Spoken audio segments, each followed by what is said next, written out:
Hello friends, welcome to Mentor Saathi. आज के session में हम लोग 2024 के सीसैट के क्वांट्स वाले क्वेश्चन डिस्कस करेंगे। सेशन स्टार्ट करने से पहले आई विल सजेस्ट कि आप एक ही बार में पूरा सेशन खत्म करें and try to solve the questions. Video में आपके सामने क्वेश्चन आएगा, वीडियो पॉज करिए और क्वेश्चन को पहले सॉल्व करने की कोशिश करिए। Let's begin the session. पहला क्वेश्चन कह रहा है कि पी की सैलरी 20% लोअर है किससे, क्यू से, एंड क्यू की सैलरी 20% लोअर है आर की सैलरी से। तो इफ पी क्यू आर की सैलरी हम कितनी 100 सपोज कर लें, तो क्यू की सैलरी कितना लोअर है, 20% लोअर है। अगर 20% लोअर है, इट मींस क्यू की सैलरी कितनी है, 80 है। सिमिलरली इनकी भी, पी की सैलरी भी कितनी, 80% कम है क्यू की सैलरी से, 20% सॉरी कम है। तो इट मींस कितना है, 80% है।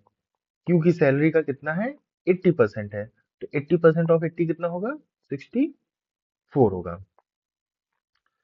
तो अब हमारे पास पी की सैलरी आ गई 64, आर की सैलरी आ गई 100। क्वेश्चन में क्या पूछ रहा है, क्वेश्चन में पूछ रहा है by how much percentage, percentage पूछ रहा है। R salary is more than P की सैलरी। तो हमको परसेंटेज में फॉर्मूला पता है कि चेंज अपॉन इनिशियल इंटू 100 होता है, किसी भी चीज में चेंज निकालने का, चेंज परसेंटेज निकालने का ये फॉर्मूला होता है, ये हमको पता है। तो यहाँ पे चेंज कितना हुआ है, यहाँ चेंज हुआ है 36 का। अब एक चीज आप और याद रखिए, अब आप यहाँ पे कंफ्यूज हो सकते हैं कि हम नीचे इनिशियल वैल्यू में 64 रखेंगे कि 100 रखेंगे। तो इसमें आप सिंपल याद रखा करिए, यहाँ पे एक कीवर्ड है देन। तो जो देन के बाद होता है हम उसी को नीचे रखते हैं। यहाँ देन के बाद क्या है, पी की सैलरी है, तो पी की सैलरी क्या होगी, यहाँ पे एज अ इनिशियल वैल्यू होगा। अब इसको हम सॉल्व कर लेंगे, सीधे 4 से काटेंगे, ये 9 हो जाएगा, ये 16 हो जाएगा। फिर से 4 कटेगा, ये 4 हो गया, ये 25 हो गया। यानी 25 नाइन जा होता है 225 अपॉन 4।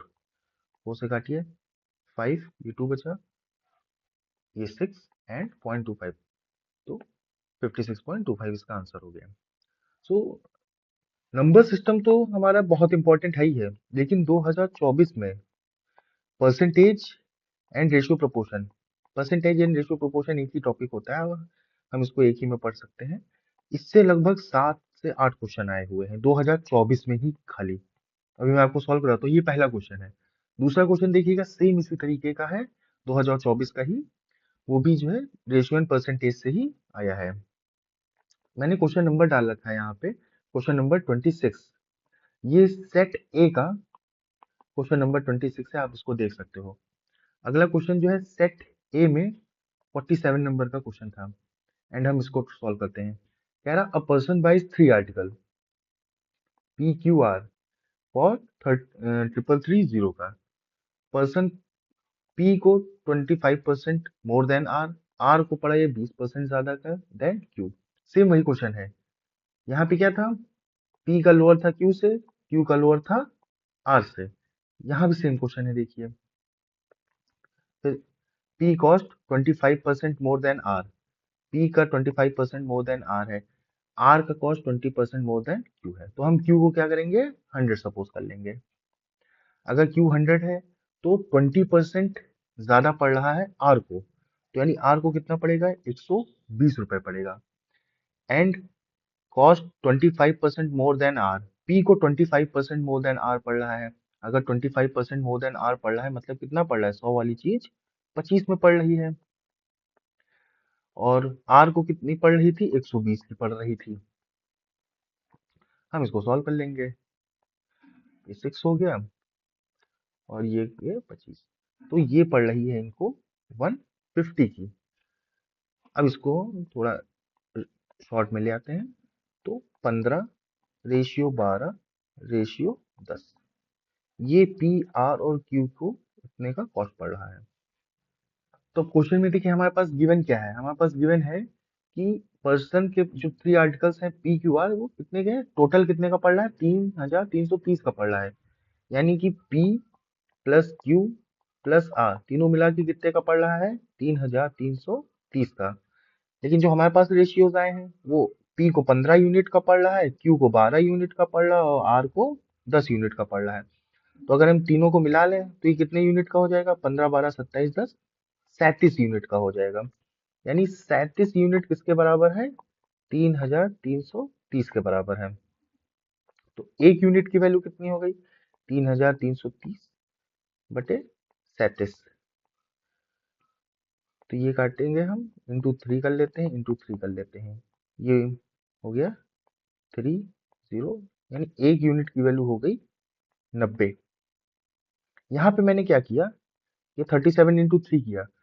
तो 37 एक बहुत स्पेशल नंबर है। 37 को जब भी हम 3 से मल्टीप्लाई करते हैं तो ये आता है 111। ये आप याद रखिएगा, ये हमेशा याद रखिएगा, बहुत जगह कैलकुलेशन में यूज होगा। तो 30 यहाँ पे हमने जब इसको किया तो 37 हमारे पास था, तो हमने 3 से ऊपर नीचे मल्टीप्लाई कर लिया। तो 37 इंटू 3 कितना हुआ? 111 हुआ। तो अब 111 को जब 3 से करेंगे तो 333 हो जाएगा, तो ये 30 टाइम्स जाएगा।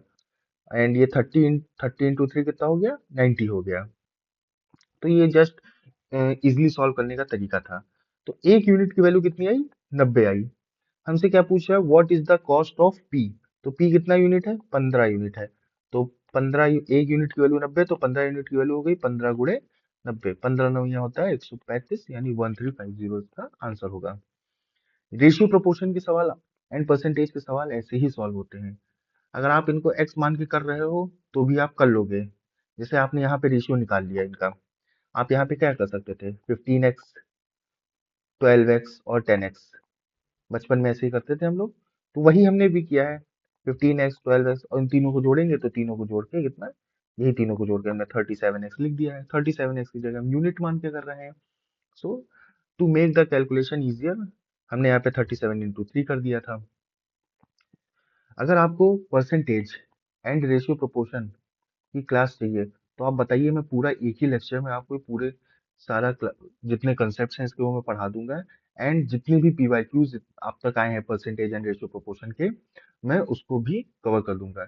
इसके अलावा अगर कोई आपको और भी टॉपिक्स चाहिए, नंबर सिस्टम हो गया, एचसीएफ एलसीएम हो गया, क्लॉक कैलेंडर, कोई भी है, अगर आपको चाहिए तो आप कमेंट बॉक्स में मुझे बताइए, मैं उस टॉपिक पे पूरा लेक्चर बनाऊंगा एंड जितने भी पीवाईक्यूज आए हैं हम उसको कवर करेंगे। So moving towards the next question, कह रहा a certain man can complete the piece of work in 6 k days। ठीक है, 6 k days में काम खत्म कर लेता है वो। वह k is a natural number. ठीक है, by what percent should the number of man increased so that the work can be completed in 5 k days। ठीक है, तो क्वेश्चन कह रहा है पहले जो काम हो रहा है वो 6 k days में हो रहा है, कुछ मैन है हमारे पास, फिर कितने परसेंटेज मैन बढ़ा दिए जाएं कि काम हमारा 5 k days में हो जाए। ये भी रेशियो एंड प्रोपोर्शन का ही क्वेश्चन है, ये टाइम एंड वर्क का क्वेश्चन नहीं है। सिर्फ हमको ये पता होना चाहिए टोटल वर्क होता है कितना, man into number of days. अब टोटल वर्क तो हमारा कांस्टेंट है, यहाँ भी जितना वर्क करना था बाद वाली कंडीशन में भी उतना ही वर्क करना है। तो टोटल वर्क हमारा अगर कांस्टेंट है तो यहाँ से पता चलता है m is inversely proportional to d। m क्या है हमारा? m है number of men and d क्या है? Number of days. यानी कि अगर हम आदमी बढ़ाएंगे तो नंबर ऑफ डेज घट जाएंगे, और नंबर ऑफ डेज अगर हमको बढ़ाने हैं तो आदमियों को घटाएंगे काम करने के लिए। तो ये एक दूसरे की क्या है? इनवर्सली प्रोपोर्शनल है। तो ये यहाँ पे हमारा क्या लिखा हुआ है? नंबर ऑफ डेज लिखे हुए हैं। नंबर ऑफ डेज, पहले 6 k days लग रहे थे, अब 5 k days में काम खत्म करना है। तो अब नंबर ऑफ मैन का काम देखते हैं। मैन क्या होंगे? जस्ट उल्टे हो जाएंगे, यानी कि 5 k रेशियो 6 के। यहीं से हमको पता चल रहा है इनवर्सली प्रोपोर्शनल है, तो यहाँ से 5 k मैन होंगे, और यहाँ देखिए नंबर ऑफ मैन की क्या हो गए? वैल्यू बढ़ गई। 5 रेशियो 6, पहले 5 आदमी काम कर रहे थे, अब 6 आदमी काम कर रहे हैं। पहले 6 दिन में काम हो रहा था, अब 5 दिन में काम हो रहा है। तो ये प्रीवियस कंडीशन है, ये प्रेजेंट कंडीशन है। तो प्रीवियस कंडीशन में देखिए मैन क्या थे? 5 थे। प्रेजेंट कंडीशन में मैन बढ़ के हो गए 6।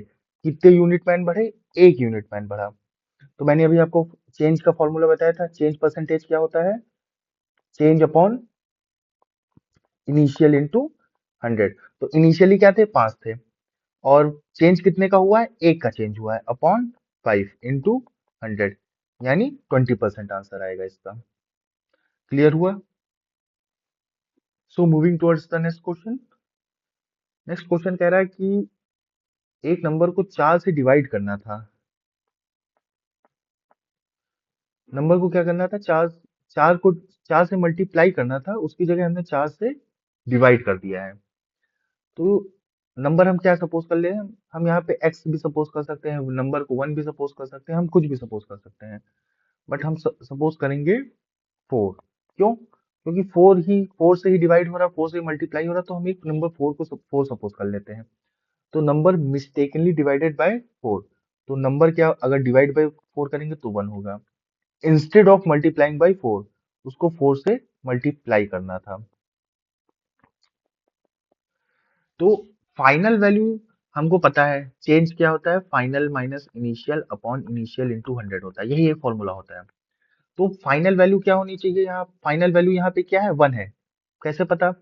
जो आंसर बंदे ने निकाल दिया है यहाँ पे एक, तो ये तो फाइनल आंसर निकाला है, लेकिन होना क्या चाहिए था, 16 होना चाहिए था। तो दोनों के बीच में कितने का फर्क है, 15 का फर्क है। चेंज अपॉन इनिशियल वैल्यू क्या है, इनिशियल वैल्यू तो 16 है ना, इनिशियल वैल्यू क्या है, 16 आनी चाहिए थी। ये तो फाइनल वैल्यू हो गई 1, 1 उसने निकाला है, तो इनिशियल वैल्यू क्या हो गई, 16 इंटू 100। तो ये हो गया हमारा 4, ये हो गया 25। अब 25 इंटू 100 करेंगे तो 15 5 10 75, कैरी से 7 एंड 375 अपॉन 4। सो 4 9 जा 9 का एक ही ऑप्शन है, 93.75%। So this is the answer. ये फॉर्मूला बहुत इंपॉर्टेंट है, final minus initial upon initial into 100। ये बहुत इंपॉर्टेंट फॉर्मूला है, यही लगभग देखिए अब तक क्वेश्चंस में लगभग यही यूज होता आ रहा है। नेक्स्ट क्वेश्चन हमारा वेन डायग्राम पे है। कह रहा है in examination 80% of student passed in English, 70% passed in Hindi and 15% failed in both the examination. ठीक है, ये कह रहा है इंग्लिश, ये हमारा हो गया हिंदी का। तो 15% बच्चे तो दोनों में फेल हुए हैं। ठीक, अगर इंग्लिश में 80% पास हुए हैं तो फेल कितने हुए हैं, 20% फेल हुए हैं। अगर हिंदी में 70% पास हुए हैं तो फेल कितने हुए हैं, 30% फेल हुए हैं। ठीक, एंड जो 15% है, 15% हमारे दोनों में हुए हैं। तो पहले इंग्लिश वाला सर्कल देखते हैं। ये है हमारा इंग्लिश वाला सर्कल। इंग्लिश वाले सर्कल में टोटल कितने हैं, 20% बच्चे हैं। लेकिन उस हमको पूछ क्या रहा है क्वेश्चन में, क्वेश्चन में पूछ रहा है what is the percentage of student who failed in only one subject. किसी एक सब्जेक्ट का पूछ रहा है कि या तो सिर्फ इंग्लिश में फेल हुए हैं या तो सिर्फ हिंदी में फेल हुए हैं, हमको 15% एलिमिनेट करना है। तो अब जब इंग्लिश वाला सेक्शन देखिए तो यहाँ पे ये 20% इस पूरे का है, देखिए इसमें एक्स्ट्रा कितना है, ये 15% एक्स्ट्रा है। तो सिर्फ अगर हम इंग्लिश की बात करें, सिर्फ इंग्लिश की, तो ये 20% में से हम 15% हटा दें तो सिर्फ इंग्लिश में फेल होने वाले बच्चे कितने हैं, 5% बच्चे हैं। सिमिलरली हम इसमें भी देखेंगे, यहाँ पे जो ये हिंदी सब्जेक्ट है, इसमें टोटल जो फेल हुए वो तो 30% हुए हैं, लेकिन ये वाला एरिया भी तो 15% है, हमको सिर्फ ये वाला एरिया चाहिए। तो 30 में से 15 हटाएंगे तो ये भी कितना हो जाएगा, 15% हो जाएगा। तो सिर्फ हिंदी में फेल होने वाले बच्चे 15% हैं, सिर्फ इंग्लिश में फेल होने वाले बच्चे 5% हैं। तो जो बच्चे सिर्फ एक ही सब्जेक्ट में फेल हो रहे हैं वो टोटल कितने हो गए, 20% हो गए। इसको हम फॉर्मूले से भी कर सकते थे, लेकिन सिंपली आप ऐसे समझिए, फॉर्मूला आप भूल सकते हो तो सिंपल आप ऐसे भी समझ सकते हो। नेक्स्ट क्वेश्चन कह रहा है कि सिक्स बॉयज का वेट, 7 गर्ल्स का वेट, 3 मेन का वेट एंड 4 वुमेन का वेट क्या है, बराबर है। तो if the average weight of women is 63 KG, 63 KG average women का वेट दिया हुआ है, यानी ये 4 इंटू 63 हो गया। तो हमको एवरेज वेट ही निकालना है बॉयज का, तो सिंपल है, इन दोनों को हम क्या कर देंगे, इक्वल कर देंगे। तो ये हो जाएगा 6 इंटू बॉयज। यहाँ पे एवरेज वेट दिया हुआ है तो बॉयज का भी हमारा क्या, एवरेज वेट ही निकल के आएगा। तो इसको सिंपली सॉल्व कर दीजिए। टू टू हो गया, इसको 3 से काटेंगे तो ये 21 हो जाएगा, यानी 42 इज द आंसर। सिंपल सा क्वेश्चन था। इस क्वेश्चन में कह रहा है दो पर्सन है, P and Q enter into a business, एक बिजनेस में एंटर करते हैं। पी पुट्स 14,000 मोर देन क्यू, यानी पी ने पैसा 14,000 रुपए ज्यादा लगाए हैं क्यू से। लेकिन पी सिर्फ 8 महीने के लिए बिजनेस में रुका है और क्यू ने 10 महीने के लिए इन्वेस्टमेंट किया था। कोई भी इन्वेस्टमेंट होता है तो उसमें जो प्रॉफिट होता है, प्रॉफिट डिपेंड करता है कैपिटल पे, कैपिटल यानी इन्वेस्टमेंट कह सकते हैं आप, एंड डिपेंड करता है उसके टाइम पीरियड पे, कितने टाइम के लिए रुका है वो। तो कैपिटल पी, पी का 14,000 ज्यादा है, तो अभी इससे मतलब नहीं है हमारा। हम क्वेश्चन देखते हैं क्या कह रहा है। क्वेश्चन कह रहा है इफ पी का शेयर 400 मोर है क्यू के शेयर से, टोटल प्रॉफिट हो रहा है 2,000, यानी प्रॉफिट कितना है, 2,000 है। और उस प्रॉफिट में पी का शेयर 400 ज्यादा है क्यू के शेयर से। तो अगर क्यू का शेयर क्यू है तो पी का शेयर कितना हो जाएगा, क्यू प्लस 400, ये हमारा पी का शेयर हो जाएगा। और टोटल प्रॉफिट कितना हो रहा है, 2,000 का, तो यहाँ से क्यू का शेयर निकल आएगा 800, तो पी का शेयर हो जाएगा 1,200 रुपए। ठीक,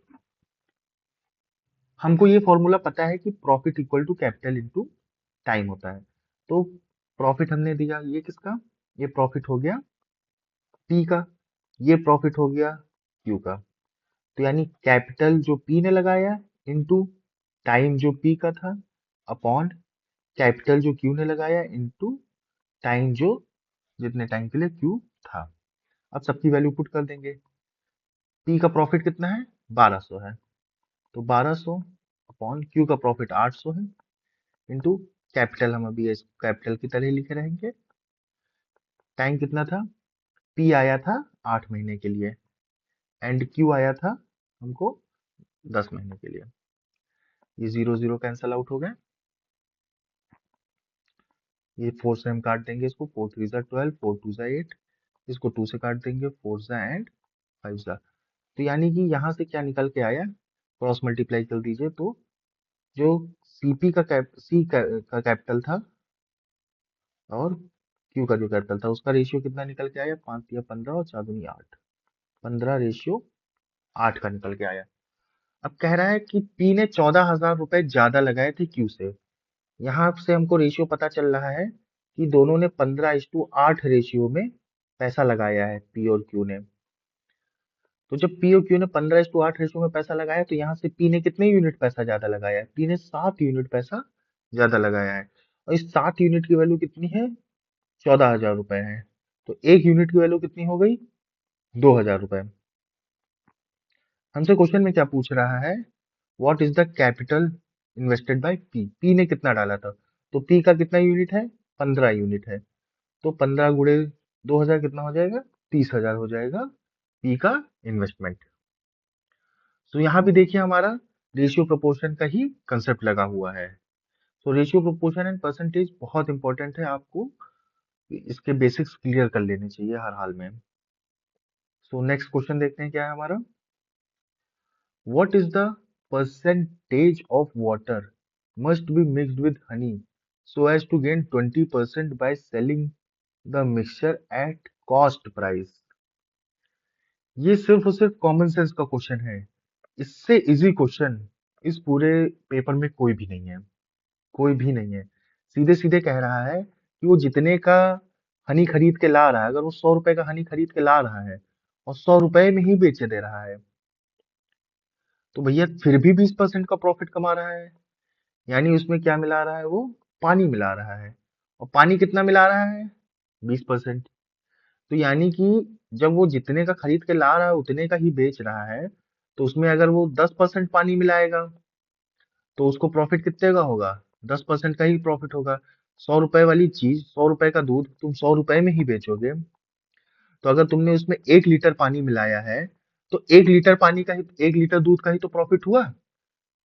ठीक वही चीज तो यहाँ भी है कि अगर वो 100 रुपए का खरीद के लाया था हनी, 100 रुपए का ही बेच रहा है, लेकिन उसको तब भी 20% का प्रॉफिट हो रहा है। तो उसने 20% ही तो पानी मिलाया होगा, तभी तो उसको 20% का प्रॉफिट हो रहा है। So that was just on to check your common sense. So talking about this question, यहाँ पे कह रहा है कि 1 जनवरी को एक इंसान 1 रुपए बचा रहा है, 2 जनवरी को पहले से 2 रुपए ज्यादा बचा रहा है। तो हम यहाँ पे डेट्स लिख लेते हैं। 1 जनवरी को वो बचा रहा है कितना, 1 रुपए। 2 जनवरी को पहले से 2 रुपए ज्यादा बचा रहा है, यानी कितना बचा रहा है, 3 रुपए। इसी तरीके से 3 तारीख को भी पहले से 2 रुपए ज्यादा बचा रहा है, तो कितना, 5 रुपए। एंड सिमिलरली ऐसे चलता जा रहा है। तो क्वेश्चन में पूछ रहा है, at the end of which date was his total savings a perfect square as well as the perfect cube. तो कोई ऐसा नंबर जो परफेक्ट स्क्वायर भी हो और परफेक्ट क्यूब भी हो। सपोज अगर कोई एक ऐसा नंबर ए है, अगर वो परफेक्ट स्क्वायर भी है एंड परफेक्ट क्यूब भी है, तो इसको हम सॉल्व कर लेंगे, यानी कितना आएगा, a⁻6। यानी कोई भी ऐसा नंबर जिसकी पावर 6 है, तो वो परफेक्ट स्क्वायर भी होगा और वो परफेक्ट क्यूब भी होगा। सो इस क्वेश्चन का मेन कंसेप्ट यही था। तो हम सब छोटे छोटे नंबर्स है, तो हम सबसे पहले 2 ले लेते हैं। हम 2 पे चेक करेंगे। 2 की पावर 6, 2 की पावर 6 होगा 64। अब देखिए 64 8 का स्क्वायर है एंड 4 का क्या है, क्यूब है। तो यहाँ पे क्वेश्चन में कह रहा है कि इन सबको जोड़ के कब 64 के बराबर आ जाएगा। 1 को जोड़े, 3, 5, इन सबको जोड़ के कब ये 64 के बराबर आएगा। तो इस क्वेश्चन को आप दो तरीके से कर सकते हो। या तो आप सीधे सीधे आप करते जाओ, या तो आपको पता होगा एपीजीपी का फॉर्मूला। एपीजीपी में क्या होता है, सम ऑफ एन टर्म्स कितना होता है, n/2 2a plus n-1 d। अगर आपको फॉर्मूला पता है तो फॉर्मूले पता होगा कि a क्या होता है, फर्स्ट टर्म होता है, n क्या होता है, नंबर ऑफ टर्म्स होते हैं, एंड d क्या होता है, कॉमन डिफरेंस होता है। कॉमन डिफरेंस यहाँ पे 2 है, n क्या है हमारा, n ही हमको निकालना है नंबर ऑफ टर्म्स। जैसे ही नंबर ऑफ टर्म्स आएंगे हमको डेट पता चल जाएगी। तो सबको ये फॉर्मूले नहीं पता होते हैं, तो हम इस फॉर्मूले से क्वेश्चन को नहीं करेंगे। हम इसको डायरेक्ट एक एक करके काउंट करते हैं। जस्ट ज्यादा बड़ा नंबर है नहीं, तो हम एक एक करके काउंट कर लेंगे। ज्यादा बड़ा नंबर होता तो हम फिर फॉर्मूले पे जाते। तो 5, 3, 8, 1 9 रुपए हो गए। अब 4 तारीख को कितने रुपए बचाएगा, 4 तारीख को बचाएगा 7 रुपए।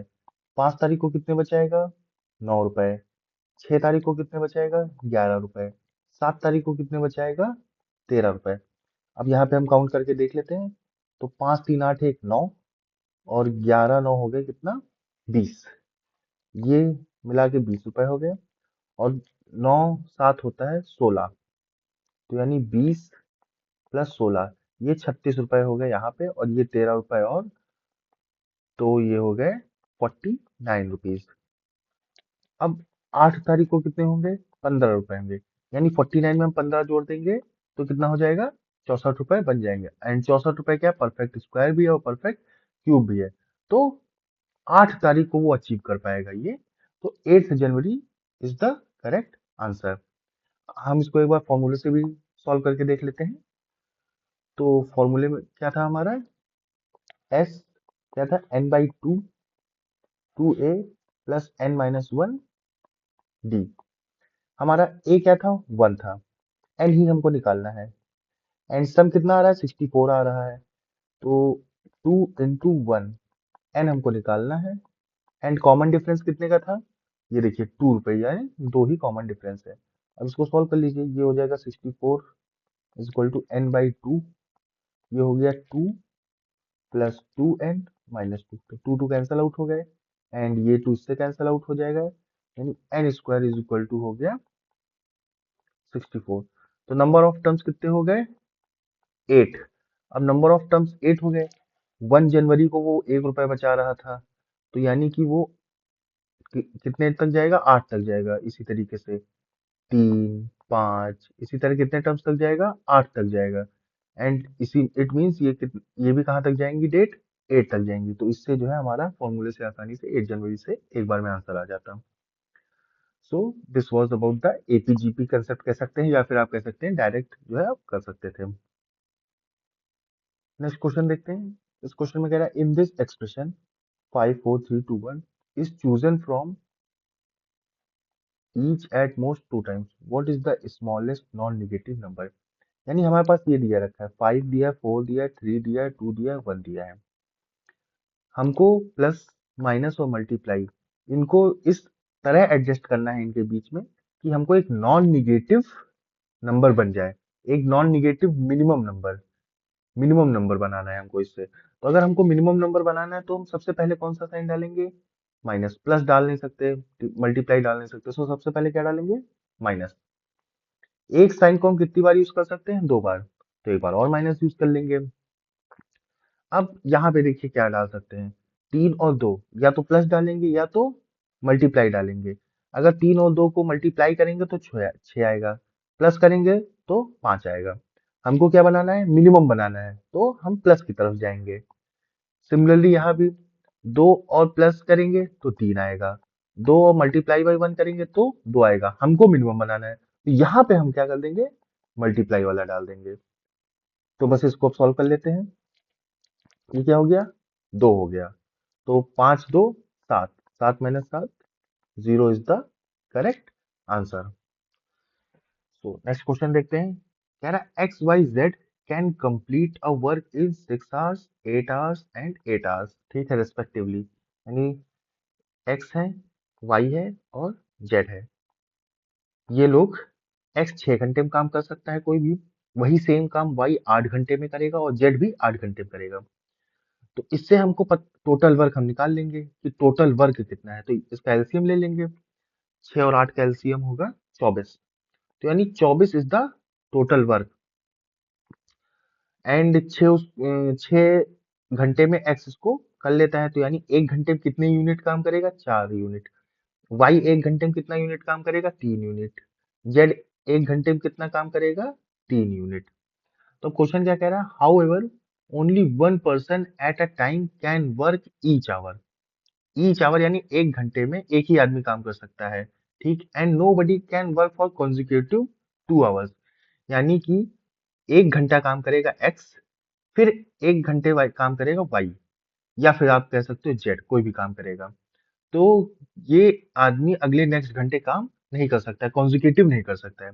लेकिन एक्स ने काम किया, फिर वाई ने 1 घंटा काम कर लिया, लेकिन फिर एक्स 1 घंटा काम कर सकता है। यहाँ कहीं कॉन्जिक्यूटिव है? नहीं है।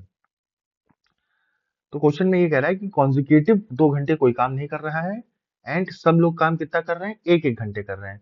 तो हमको ये पता लगाना है कि मिनिमम कितने अमाउंट ऑफ टाइम में काम खत्म हो जाएगा। हमको निकालना है मिनिमम अमाउंट ऑफ टाइम। इस क्वेश्चन में भी क्या करना था हमको? मिनिमम वैल्यू निकालनी थी। यहाँ भी हमको क्या करना है? मिनिमम अमाउंट ऑफ टाइम निकालना है। तो हम देखेंगे इफिशियंसी सबसे ज्यादा अच्छी किसकी है? एक्स की है। एक्स क्यों? 1 घंटे में वो कितने यूनिट काम कर रहा है? 4 यूनिट काम कर रहा है।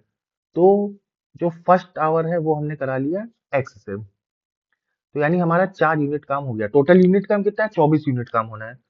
तो दूसरा घंटा हम काम किससे कराएंगे? या तो वाई से करा लेंगे या जेड से करा लेंगे, किसी से भी करा लेंगे। क्यों? क्योंकि दोनों लोग 3 3 यूनिट ही काम देख कर पाएंगे 1 घंटे में। तो दूसरे घंटे में हमारा कितना काम हो गया? 3 यूनिट काम हो गया। फिर तीसरे घंटे हम काम करेंगे, तो फिर हम एक्स से करा लेंगे, फिर वो 4 यूनिट करेगा।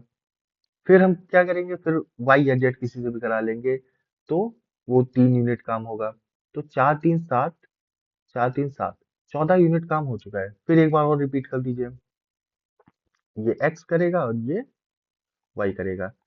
तो 7, ये जो है कितने, 1 2 3 4 5 6 घंटे काम हो चुका है। और 6 घंटे में कितना यूनिट काम हुआ है? 21 यूनिट काम हुआ है। अब बचा हमारे पास 3 यूनिट काम है, 3 यूनिट काम बचा हुआ है। अब हम y या z में से को देंगे या x को देंगे? हमको काम सबसे कम से कम समय में कराना है। अगर y काम करेगा तो 3 यूनिट काम करने में तो वो 1 घंटा लगा देगा ना पूरा। लेकिन z क्या करेगा? z जो है 4 यूनिट काम करता है 1 घंटे में, यानी वो 1 घंटे के पहले ही खत्म कर देगा। तो अब कितनी जल्दी खत्म करेगा?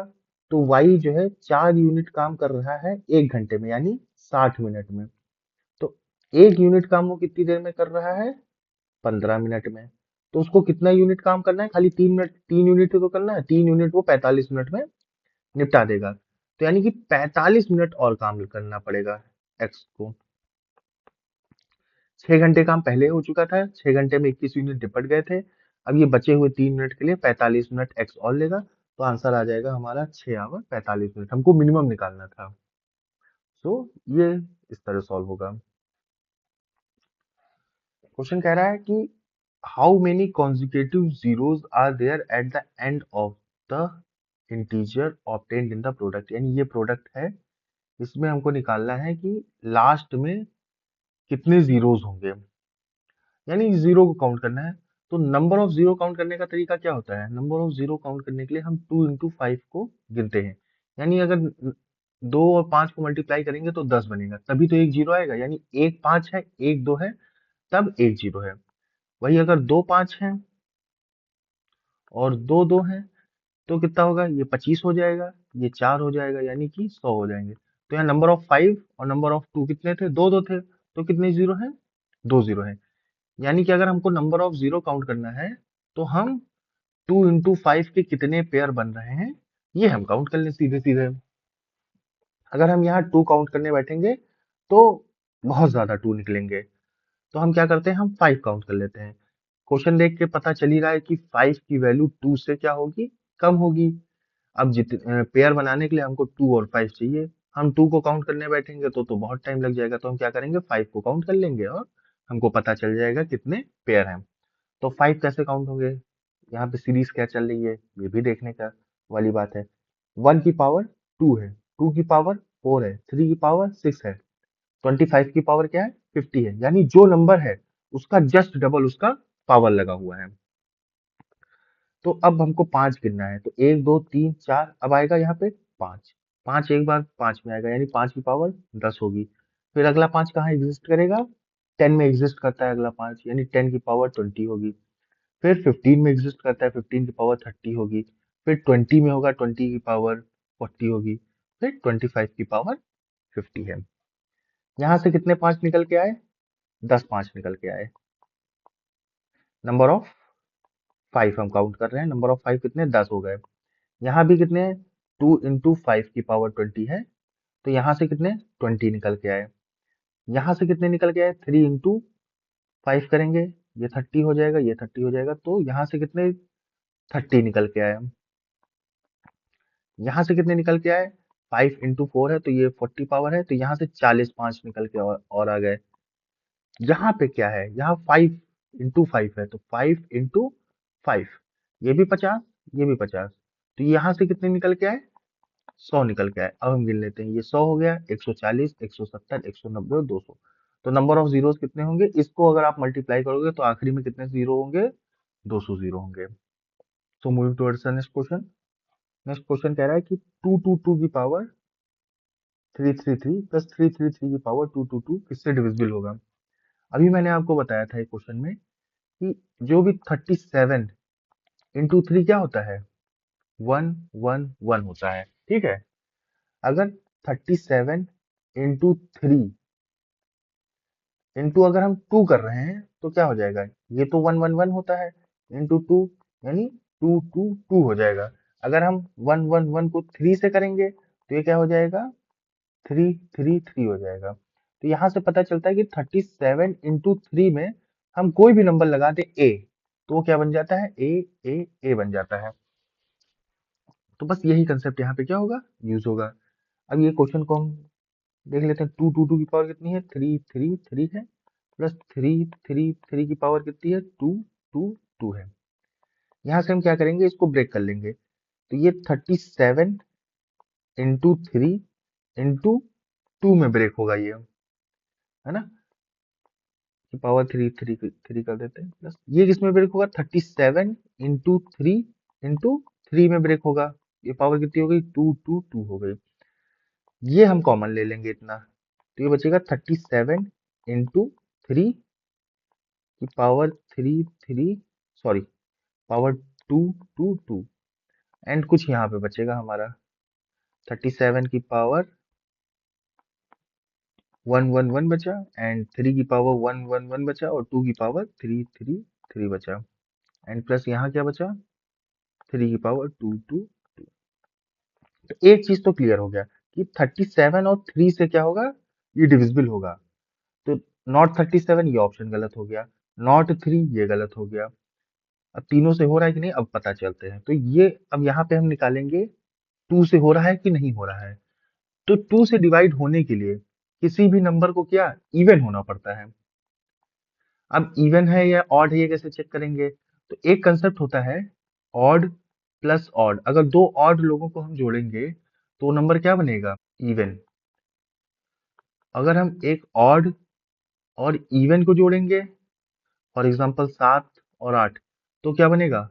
ऑड बनेगा। और एक इवन प्लस इवन को जोड़ेंगे तब भी क्या बनेगा? इवन बनेगा। ये कंसेप्ट आपको पता होना चाहिए। तो यहाँ पे 2 की पावर है, तो ये 2 की पावर चाहे जितनी चला जाए तो ये हमेशा क्या होगा? नंबर इवन होगा। प्लस 3 की पावर चाहे जितनी चली जाए तो ये पर हमेशा क्या होगा? ऑड होगा। तो ऑड प्लस इवन क्या होता है? ऑड होता है। तो ये नंबर हमेशा क्या होगा? पूरा ऑड होगा। अगर ऑड होगा तो 2 से डिवाइड नहीं होगा। तो आंसर इसका क्या होगा? नॉट 2, बी आंसर होगा। सो नेक्स्ट क्वेश्चन देखते हैं। क्या कह रहा है? 32 की पावर 5 प्लस 2 की पावर 27 इज डिविजिबल बाय। सो 32 को हम क्या लिख सकते हैं? 2 की पावर 5 एंड ये क्या है? पावर 5 प्लस 2 की पावर 27 एंड इसको सॉल्व करेंगे तो 2 की पावर 25 आएगा प्लस 2 की पावर 27 आएगा। 2 की पावर 25 कॉमन ले लेंगे तो यहाँ 1 बचेगा, यहाँ 2 की पावर 2 बचेगा, यानी कि 2 की पावर 2 कितना होता है? 4 होता है। तो यहाँ कितना बचेगा? 4 बचेगा। तो ये 2 की पावर 25 इंटू 5, हमको यहाँ 5 दिख रहा है। ऑप्शंस में कहीं 5 नहीं है, लेकिन ऑप्शन में 5 का मल्टीपल 10 है। क्या यहाँ 10 बन पाएगा? हाँ बिल्कुल बन जाएगा। 2 की पावर 24 कर दो, एक 2 यहाँ से कम कर दो एंड 2 इंटू 5, ये देखिए 10 बन गया। सो इसका आंसर क्या होगा? C, number is divisible by 10। Next question देखते हैं। What is the right most digit preceding the zeros in the value of 30 की पावर 30? यानी कि 30 की पावर 30 है तो ये 0000 तो होंगे ही लगभग। तो राइट से अगर देखा जाए तो कौन सा पहला डिजिट होगा? 1 होगा, 7 होगा, 3 होगा या 9 होगा? कौन सा पहला डिजिट आएगा जो जीरोस के बाद राइट साइड से कौन सा सबसे पहला डिजिट होगा? तो इसमें हमको जो पता होना चाहिए वो पता होनी चाहिए, एक साइक्लिसिटी का कंसेप्ट होता है। साइक्लिसिटी का मतलब होता है अगर कोई भी नंबर है, फॉर एग्जांपल 3 ले लेते हैं, 3 की पावर 1 कितना होगा? 3 होगा। 3 की पावर 2 कितना होगा? 9। 3 की पावर 3 कितना होगा? 27। 3 की पावर 4 कितना होगा? 81 एंड 3 की पावर 5 कितना होगा? 243। तो यहाँ देखिए 3 आया, 9 आया, 7 आया, यूनिट प्लेस पे गौर करिएगा। 3, 9, 7, 1 एंड फिर 3 रिपीट कर गया। यानी 4 के बाद यूनिट डिजिट क्या हो रहा है? रिपीट हो रहा है। इसी को क्या कहते हैं? साइक्लिसिटी कहते हैं। 3 की साइक्लिसिटी क्या हो गई इस हिसाब से? 4 हो गई। यानी कितने के बाद अपने आप को यूनिट डिजिट ने रिपीट किया? आफ्टर 4। तो यानी जो 3 की पावर 1 है और जो 3 की पावर 5 है, इन दोनों का यूनिट डिजिट क्या होगा? सेम होगा। यूनिट डिजिट क्या होगा? सेम होगा। तो हमारे पास यहाँ पे क्या कह रहा है? तो जो जीरो है 30 में जीरो, तो जीरो से तो हमको मतलब नहीं है। अगर हम 3 की पावर 30 है, अगर इसका जो यूनिट प्लेस निकाल दें तो राइट साइड में जो जीरोस के बाद सबसे पहला यूनिट डिजिट होगा कौन सा होगा? 3 के बाद वाला, जो 3 की पावर 30 का जो न्यूमेरिक वैल्यू होगा, नॉन जीरो नंबर होगा, वही होगा। तो अब कैसे निकालेंगे? 3 की साइक्लिसिटी कितनी होती है? 4 होती है। यानी कि जो 3 की पावर 30 है, जो इसका यूनिट डिजिट होगा वही वो किसके बराबर होगा? 3 की पावर 30। अब साइक्लिसिटी 4 है तो 4 से हम डिवाइड करेंगे और इसका रिमाइंडर लिखेंगे। तो यानी 3 की पावर 2, इसकी इन दोनों का यूनिट प्लेस क्या होगा? बराबर होगा। 3 की पावर 2 का पावर 9 होता है, यानी 9 is the right most preceding number after zeros. Clear हुआ? साइक्लिसिटी की वीडियो भी हमारे चैनल पे पड़ी हुई है, आप चाहें तो उसको देख के साइक्लिसिटी वाला कंसेप्ट क्लियर कर सकते हैं। So moving toward the next question. वही ऑड इवन वाला कंसेप्ट है इसमें, जो भी मैंने थोड़ी देर पहले आपको पीछे वाले क्वेश्चंस में बताया था। ऑड प्लस ऑड क्या होता है, ऑड प्लस इवन क्या होता है, वही चीज यहाँ पे लगेगी।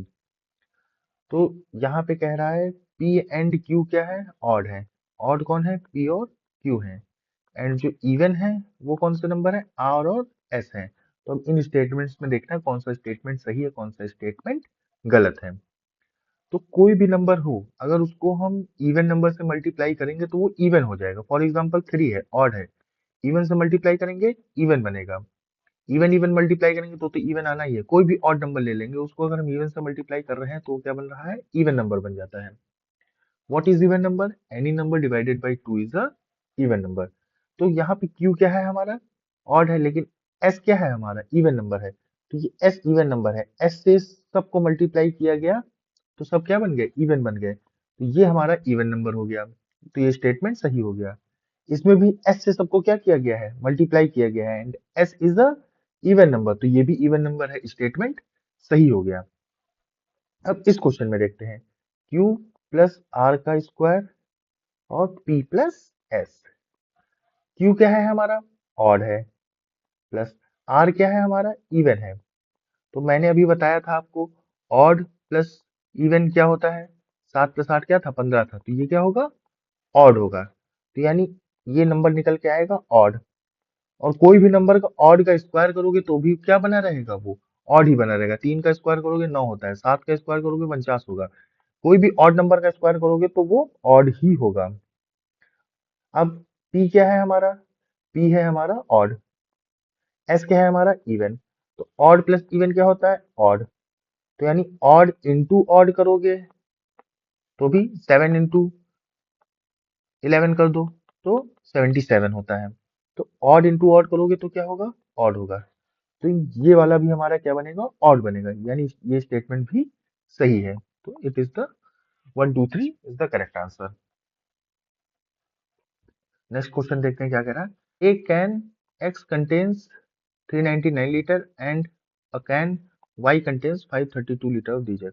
एक एक्स कैन है, उसमें 399 लीटर क्या है हमारा, पेट्रोल है, एंड एक वाई कैन है, उसमें 532 लीटर हमारा क्या है, डीजल है। They are to be bottled in the bottles of equal size so that the whole of the petrol and diesel would be separately bottled। अब कहा जा रहा है इनको अलग अलग करना है, इसको अलग बोतल में पैक करने हैं, इनको अलग बोतल में पैक करने हैं, और इस तरह पैक करने हैं कि सब कंप्लीटली बोतल में क्या हो जाए, पैक हो जाए। यानी किसी बोतल में आधा पेट्रोल या आधा डीजल मिक्स ना हो, या फिर खाली बोतल है, कंप्लीटली पैक करना है उनको। तो अगर आप सही से इस पे फोकस करें तो हमको एचसीएफ निकालना है। इन दोनों का क्या निकालना है, एचसीएफ निकालना है। क्वेश्चन क्या कह रहा है, how many different bottle size, bottle size की बात कर रहा है, बॉटल्स की बात नहीं कर रहा है, बॉटल साइज की बात कर रहा है। हमको अलग अलग बॉटल में इनको फिल करना है, तो लेकिन बॉटल का साइज 1 लीटर भी हो सकता है, 4 लीटर भी हो सकता है, 5 लीटर भी हो सकता है। तो ऐसे कितने साइज में बोतल हो सकते हैं कि ये इजिली जो है फिल हो सके। तो सबसे पहला क्या हो सकता है कि हम इनका एचसीएफ निकाल लें। तो इनका एचसीएफ कैसे निकलेगा, इन दोनों का हम डिफरेंस ले लेते हैं। तो डिफरेंस आएगा 12 में से 9 गया, 3 बचा, ये 3 बचा और ये 9 बचा। यानी कि 133 लीटर इनका एचसीएफ आया है। 133 लीटर की बोतलें ली जाए तो क्या होगा, ये कंप्लीटली फिल हो जाए। यानी 133 इंटू 3 होता है, ये 133 इंटू 4 होता है। तो यानी तीन तीन बोतलें ली जाए, तो 3 बोतल में देखो 133 लीटर की एक बोतल, 2 बोतल, 3 बोतल। 3 बोतल में क्या हो गया, पूरा पेट्रोल आ गया। अब 133 लीटर की 4 बोतलें, तो ये 4 बोतलों में भी क्या हो जाएगा, डीजल पूरी तरीके से आ जाएगा। तो ये कंप्लीटली भर गया विदाउट, ना हमको कहीं मिक्स करना पड़ा पेट्रोल डीजल, ना कोई भी ऐसी बोतल थी जो बोतल आधी खाली थी, तो ऐसा कुछ नहीं था। तो ये कंडीशन हमारी हो गई। तो एक एक जो हो गया वो 133 लीटर की बोतल हो गया। ये तो एचसीएफ से हमने निकाल लिया कि 133 लीटर की बोतल होगी तो हमारा जो है कंप्लीटली काम हो जाएगा। लेकिन हमको ये नहीं पूछ रहा है कि कितने लीटर की बोतल होनी चाहिए, यहाँ बोतल साइज पूछ रहा है। तो एक साइज तो 133 लीटर हो गया, हमको और भी साइजेस निकालने हैं। तो हम इनके क्या करेंगे, फैक्टर्स कर देंगे। तो 133 का सबसे पहला फैक्टर तो 1 हो गया, और बाकी 19 सतह 133 होता है।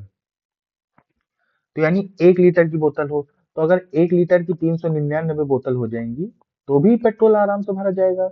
और 1 लीटर की 532 बोतलें हो जाएंगी तो भी जो है पेट्रोल बिना बोतल आधा छूटे या बिना मिक्स किए आराम से भर जाएगा। तो ये 1 लीटर हो गया, इसी तरीके से 19 का हो गया, इसी तरीके से 7 का हो गया, और 133 तो हमने निकाला ही था। यानी 4 बोतल साइज जो है होंगे इसमें। क्वेश्चन थोड़ा सा घुमाया था, एचसीएफ के साथ साथ हमको फैक्टर्स भी निकालने थे। तो 4 is the correct answer. Hope you get the question. So moving towards the next question, कह रहा है 421 and 427 when divided by same number leaves remainder same 1। यानी 421 है, कोई भी नंबर मान लीजिए x से डिवाइड किया जा रहा है, तब भी रिमाइंडर कितना आ रहा है, 1 आ रहा है। या 427 है, उसको भी सेम नंबर x से ही डिवाइड करेंगे, फिर तब भी रिमाइंडर कितना आएगा, 1 आएगा। तो ये भी एचसीएफ का ही क्वेश्चन है, ये दो दो क्वेश्चन आए थे एचसीएफ के, देख लीजिए। तो एचसीएफ इज इम्पोर्टेंट। तो यहाँ रिमाइंडर कितना बच रहा है, 1 बच रहा है। तो यहाँ पे क्वेश्चन पूछ रहा है how many numbers can be used as a divisor in order to get the same remainder। लगभग लगभग सेम क्वेश्चन पहले वाले की तरह ही है। यहाँ पे जैसे आपको एग्जैक्ट ये नहीं पूछ रहा था कि कितने लीटर की बोतल लगेगी, यहाँ पे पूछ रहा था कितनी बोतलें, कितने साइज की बोतलें, कितने बोतल साइज बन सकते हैं। यहाँ पे भी सेम क्वेश्चन है, आपसे ये नहीं पूछ रहा है कि x ऐसा कौन सा नंबर होगा जो इन दोनों को डिवाइड करे और रिमाइंडर 1 हो। x की पॉसिबल वैल्यूज पूछ रहा है, ऐसे कौन कौन से नंबर हो सकते हैं जो इन दोनों नंबर को डिवाइड करे और रिमाइंडर आए 1। फिर हम क्या करेंगे, एचसीएफ निकालेंगे। लेकिन एचसीएफ जो होता है हाईएस्ट कॉमन फैक्टर, वो किसी ना किसी नंबर को तो क्या करता है, मल्टीप्लाई तो करता ही करता है, यानी वो कंप्लीटली मल्टीप्लाई करेगा। तो यहाँ 421 रिमाइंडर बच रहा है, यानी यहाँ डिविडेंड क्या होगा इसका, 420 होगा। यानी 421 का डिविडेंड क्या होगा, 420 होगा। 427 का डिविडेंड क्या होगा, 426 होगा। तो अगर हमने इसमें से क्या कर दिया, रिमाइंडर माइनस कर दिया, यानी अब जो होगा वो इसको कंप्लीटली डिवाइड करेगा। एंड अगर 420 को कोई नंबर कंप्लीटली डिवाइड कर रहा है, तो उसको अगर हम 421 से डिवाइड करेंगे तो रिमाइंडर 1 आ जाएगा। अगर कोई नंबर 426 को कंप्लीटली डिवाइड कर रहा है, तो उसी नंबर से अगर 427 को हम डिवाइड करेंगे तो रिमाइंडर 1 आ जाएगा। तो हम यहाँ पे इन दोनों का एचसीएफ निकाल लेंगे। एचसीएफ निकालने के लिए सिंपल क्या होता है, यहाँ पे हम इन दोनों का अगर डिफरेंस ले लेते हैं तो कितना आता है, 6 आता है। तो सेम वही चीज हम यहाँ भी करेंगे, क्या, फैक्टर्स कर देंगे, 1, 3 एंड 2, और साथ में क्या था, 6 था। तो यानी ये 4 नंबर ऐसे हैं जो 420 और 426 को कंप्लीटली डिवाइड कर सकते हैं। बट यहाँ पे एक कैच ये है, यहाँ पे रिमाइंडर बच रहा है 1। यानी जब 421 को डिवाइड करने की बारी आएगी तो 1 डिवाइड नहीं कर पाएगा। 427 को आएगी बारी तो 427 को इस केस में नहीं कर पाएगा, क्योंकि इनके साथ हमको क्या इतना छोड़ना है, रिमाइंडर 1 छोड़ना है। और हमको पता है कि डिवाइजर जो है रिमाइंडर के इक्वल नहीं हो सकता है। डिवाइजर हमेशा क्या होगा, रिमाइंडर से बड़ा होगा। रिमाइंडर हमेशा क्या होगा, डिवाइजर से छोटा होगा। लेकिन अगर हम 1 से डिवाइड करेंगे 427 को और हमको रिमाइंडर 1 लाना है, तो क्या रिमाइंडर 1 आ पाएगा, नहीं आ पाएगा। तो यहाँ पे ये 1 एलिमिनेट हो जाएगा। यहाँ पे ये 1 हमने ले लिया था, क्यों, क्योंकि यहाँ पे ऐसा कोई कंडीशन नहीं था। यहाँ पे ये 1 क्या हो जाएगा, एलिमिनेट हो जाएगा। तो यहाँ पे x की कितनी वैल्यूज पॉसिबल है, 3 वैल्यूज पॉसिबल है। तो यहाँ का करेक्ट आंसर क्या होगा, 3 होगा। सो दोनों सेम तरीके के क्वेश्चन थे, बस यहाँ पे 1 हमने एक्सक्लूड किया, क्यों, क्योंकि रिमाइंडर 1 बचाना था। यहाँ पे 1 हमने इंक्लूड किया क्योंकि 1 लीटर की बोतलें कंडीशन थी, कंडीशन के हिसाब से हमने काम किया।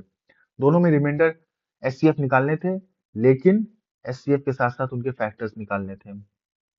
So this was the HCF question. HCF के दो क्वेश्चन थे, बहुत अच्छे अच्छे क्वेश्चन थे ये। सो नेक्स्ट क्वेश्चन देखते हैं हम। क्वेश्चन कह रहा है एक्स है, एक नंबर है, सम एस है, उसका x plus Y plus Z, where X Y Z are distinct prime numbers. X Y Z क्या है, ये अलग अलग प्राइम नंबर हैं, सब क्या है, छोटे हैं 10 से। यानी x plus Y plus Z, ये तीनों प्राइम नंबर 10 से छोटे हैं। 10 से छोटे प्राइम नंबर कौन से हो सकते हैं, 2, 3, 5, 7।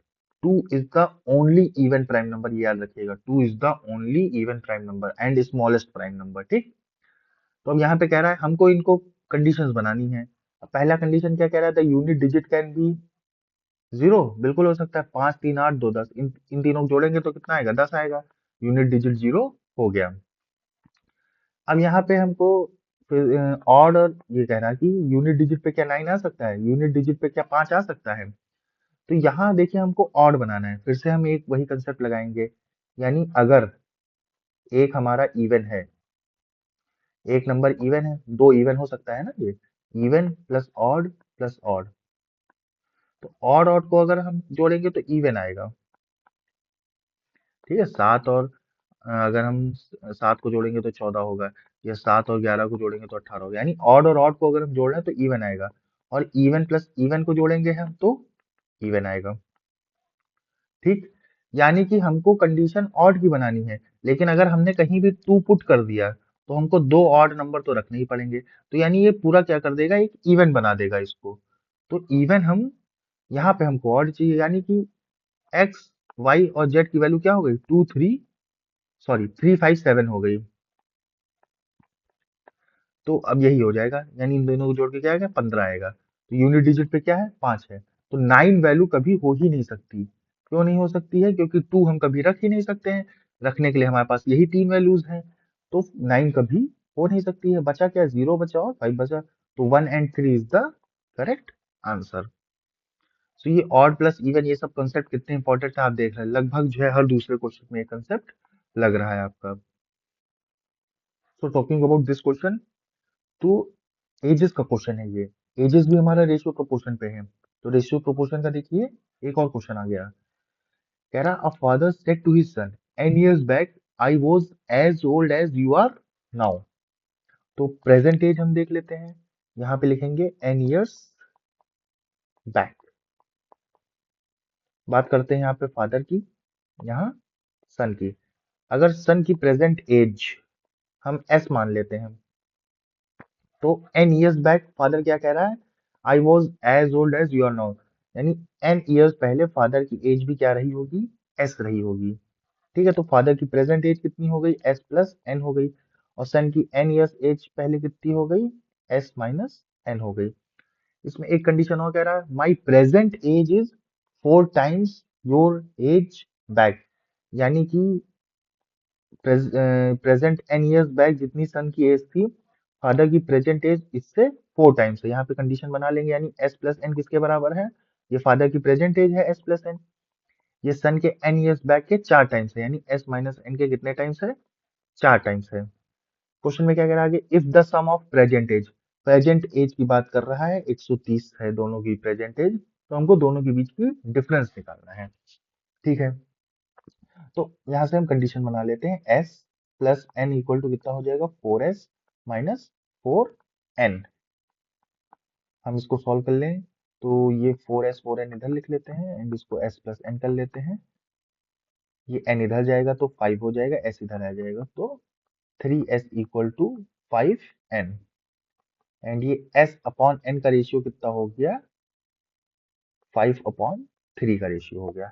तो हमारे पास रेशियो एक निकल के आया है, एक सेकेंड रुकिएगा, इसको थोड़ा अलग कर देते हैं, इसको कैलकुलेशन का काम नहीं है तो इसको थोड़ा छोटा कर देते हैं, एंड इसको हम ऊपर ले लेते हैं। तो ये s और n का रेशियो आया है, तो फादर की प्रेजेंट एज कितनी है, s प्लस n है।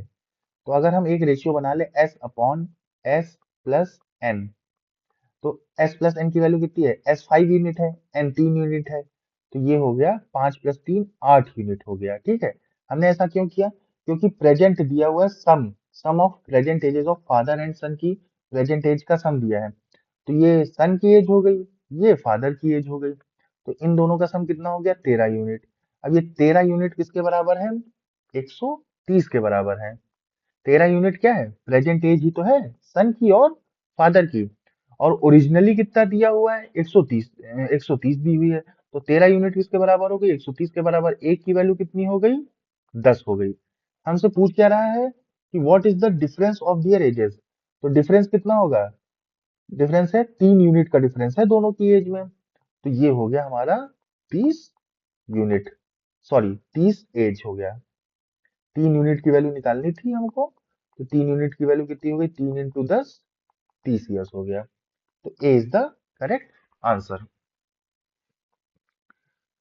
सो talking about the next question, ये कह रहा है, अब ये तो बेसिक है, 9 10th वाला, ये लगभग आपको पता ही होना चाहिए, 1000 लीटर में 1000 मीटर क्यूब होता है। एक टन में जो है 1000 किलो होता है। अब यहाँ बात कर रहे हैं मेट्रिक की, तो मेट्रिक मतलब 10 और होता है, तो यानी एक में एक जीरो और लग गया, तो यानी ये 10,000 हो जाएगा। तो ये भी सही है।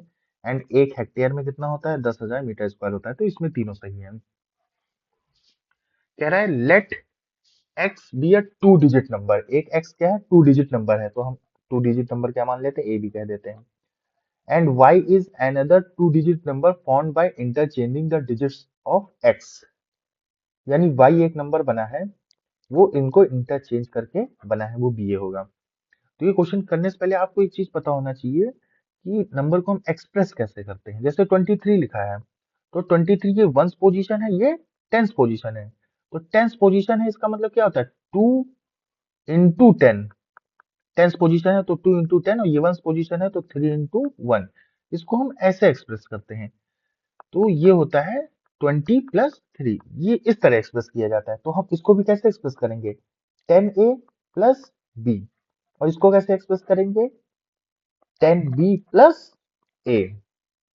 अब कह रहा है x + y is the greatest two digit number, यानी इन दोनों को जो जोड़ा जा रहा है वो ग्रेटेस्ट टू डिजिट नंबर है। अब ग्रेटेस्ट टू डिजिट नंबर कौन सा होता है? 99। यानी कि इन दोनों को जोड़ के क्या आ रहा है? 99 आ रहा है। यानी 10a + b प्लस, अब इसको भी जोड़ दो, 10b + a। ये किसके बराबर है? 99 के। तो 11a + 11b is equal to 99। यानी a + b की वैल्यू हो गई 9। क्लियर? अब कह रहा है then what is the number of possible values of X. X की पॉसिबल वैल्यूज पूछ रहा है आपसे। एक्स यानी कि ए बी के हिसाब से पॉसिबल वैल्यूज पूछ रहा है। तो अब a + b किसके बराबर है? 9 के बराबर है। तो कौन कौन सी वैल्यूज हो सकती हैं? 1 + 8 9 हो सकता है, ठीक है। 2 + 7 9 हो सकता है। 3 + 6 9 हो सकता है। एंड 4 + 5 9 हो सकता है। यानी कि 18 वैल्यू हो गई, 27 हो गई, 36 हो गई और 45 हो गई। ये किसकी वैल्यू हो गई? एक्स की वैल्यू हो गई। एक्स क्या है हमारा? ए बी है, तो ये हमारा क्या हो गया? एक्स की वैल्यू हो गई। लेकिन अगर 18 है तो 81 भी तो हो सकता है। 27 है तो 72 भी तो हो सकता है। इसी तरीके से 36 है तो 63 भी हो सकता है। 45 है तो 54 भी हो सकता है। यानी चार वैल्यूज ये हैं और चार वैल्यूज ये हैं। ये भी तो एक्स की वैल्यूज हो सकती हैं। तो total 8 is the correct possible values of x. So next question देखते हैं, क्लॉक पे है। ये मैथ्स का क्वेश्चन नहीं, रीजनिंग का है। अब इसमें आ गया है तो इसको सॉल्व कर लेते हैं। कह रहा है कि how many times the hour hand and the minute hand coincide in the clock between 10 AM and 2 PM। कितनी बार कोइंसाइड करेगा? यानी कि अभी घड़ी में बजे हैं 10, फिर इसमें बजे हैं 10 बजे हैं, और हमको 10 बजे से लेकर 2 बजे के बीच में हमको ये देखना है कि आवर हैंड छोटी वाली सुई एंड मिनट हैंड बड़ी वाली सुई एक दूसरे के ऊपर कब कब आती है। तो 10 तो बज गया। अब कितना बजना है? 11 बजना है। तो 11 बजना है, तो 11 बजने से थोड़ी देर पहले ही क्या होता है? दोनों सुई एक दूसरे के ऊपर होंगी। दोनों सुई क्या होंगी? एक दूसरे के ऊपर होंगी।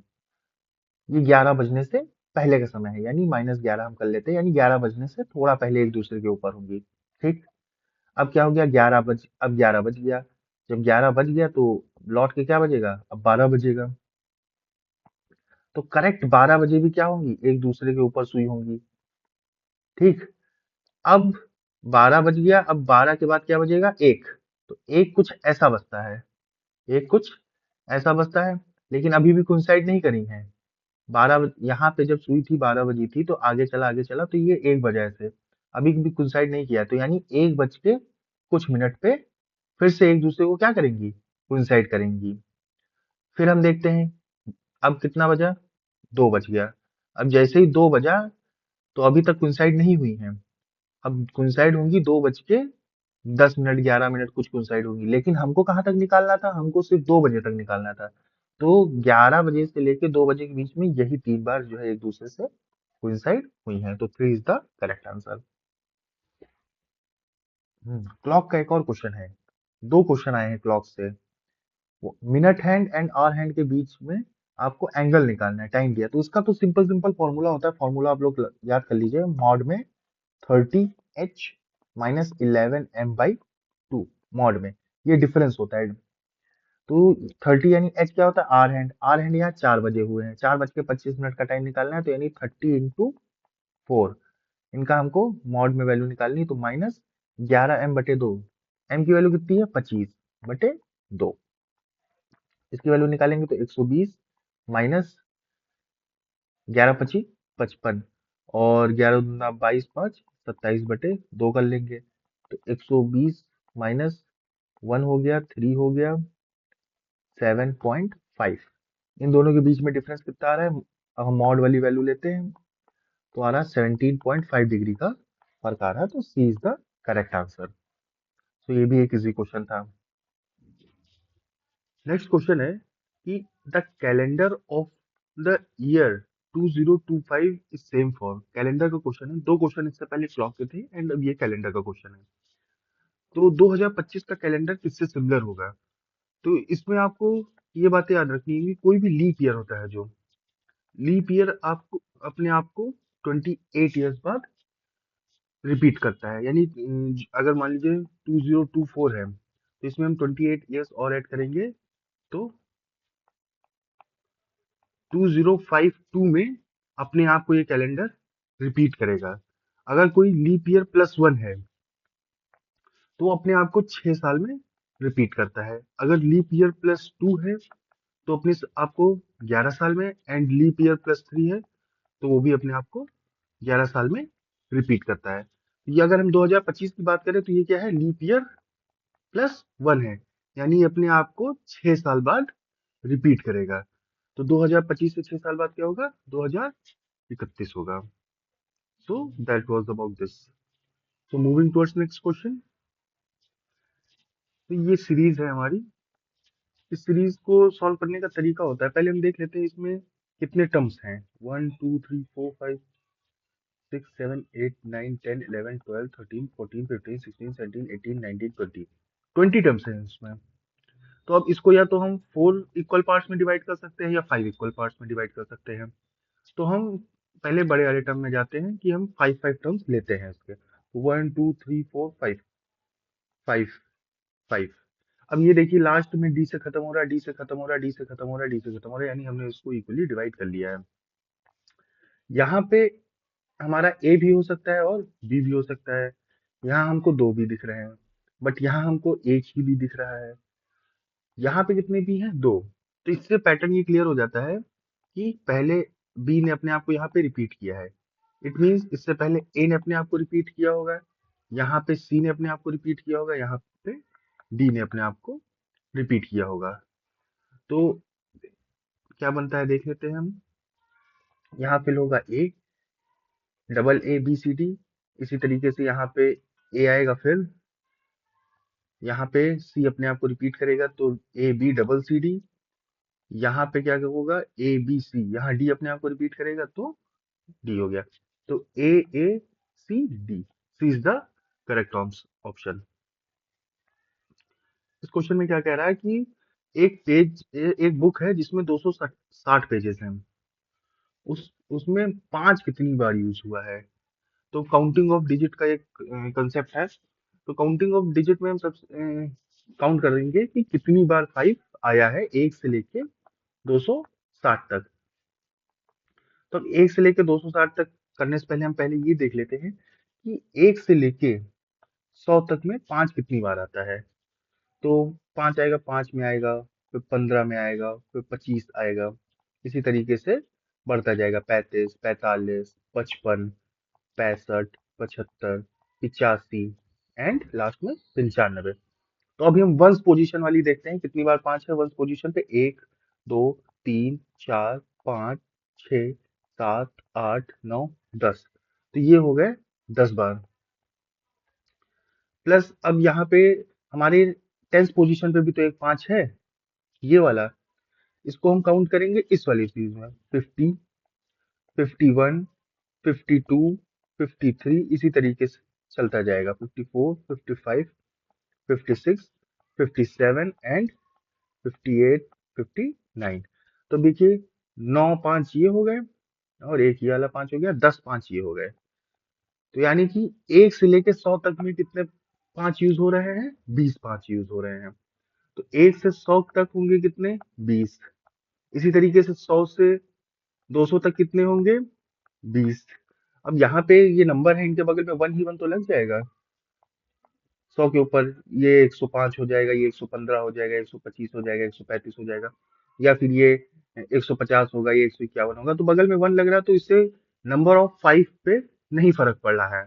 अगर काउंट 1 करना होता तो फर्क पड़ता, लेकिन 5 की काउंटिंग में कोई फर्क नहीं आ रहा है 100 से 200 के बीच में। सिमिलरली 200 से 300 के बीच में भी 20 होंगे। तो टोटल हमारे 1 से लेके 300 तक कितने 5 निकल के आए हैं? 60 5 निकल के आए हैं। लेकिन हमको जाना है 260 तक, तो हम इसमें माइनस करेंगे। अब कौन सा माइनस करेंगे? 295 वाला एक 5 माइनस करेंगे, 285 वाला एक माइनस करेंगे, 275 वाला माइनस करेंगे, एंड 265 वाला माइनस करेंगे। तो ये चार हम माइनस कर देंगे 60 में से, तो 56 इसका करेक्ट आंसर हो जाएगा। तो ये काउंटिंग ऑफ डिजिट्स का एक क्वेश्चन लगभग हर साल जो यूपीएससी पूछता है। नेक्स्ट क्वेश्चन देखते हैं क्या है हमारा। अभी मैंने आपको पीछे क्वेश्चन में बताया था कि sum of n natural numbers क्या होता है? N N plus one by two. ये sum of starting n natural numbers होते हैं, या फॉर एग्जांपल 1 2 3 4 5 6। अगर हमको यहाँ तक की इन सबको सम करना है, लाइन से नेचुरल नंबर्स हैं 6, तो इसका फॉर्मूला क्या होता है? ये, यानी यहाँ पे हम वैल्यू रख देंगे कहाँ तक? 6 तक जाना है, तो 6 इंटू 7/2, ये हो जाएगा 3 यानी 21। अगर हम इन सबको सम करेंगे तो इस फॉर्मूले से हम निकाल सकते हैं कि सम आएगा 21 आएगा। अब हम ऐसे भी कैलकुलेट करके देख लेते हैं। 6 5 11, 11 4 15, 15 3 18, 18 2 20 और 1 21। तो ये हमको फॉर्मूला पता होना जरूरी है।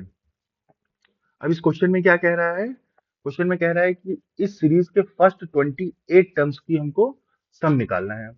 तो सीरीज से पहले इसको सीरीज भी पहचानना पड़ेगा। तो ये 1 है, फिर ये 1 2 है, फिर ये 1 2 3 है, फिर 1 2 3 4 है। यानी कि हमको एक सीरीज चल रही है क्या?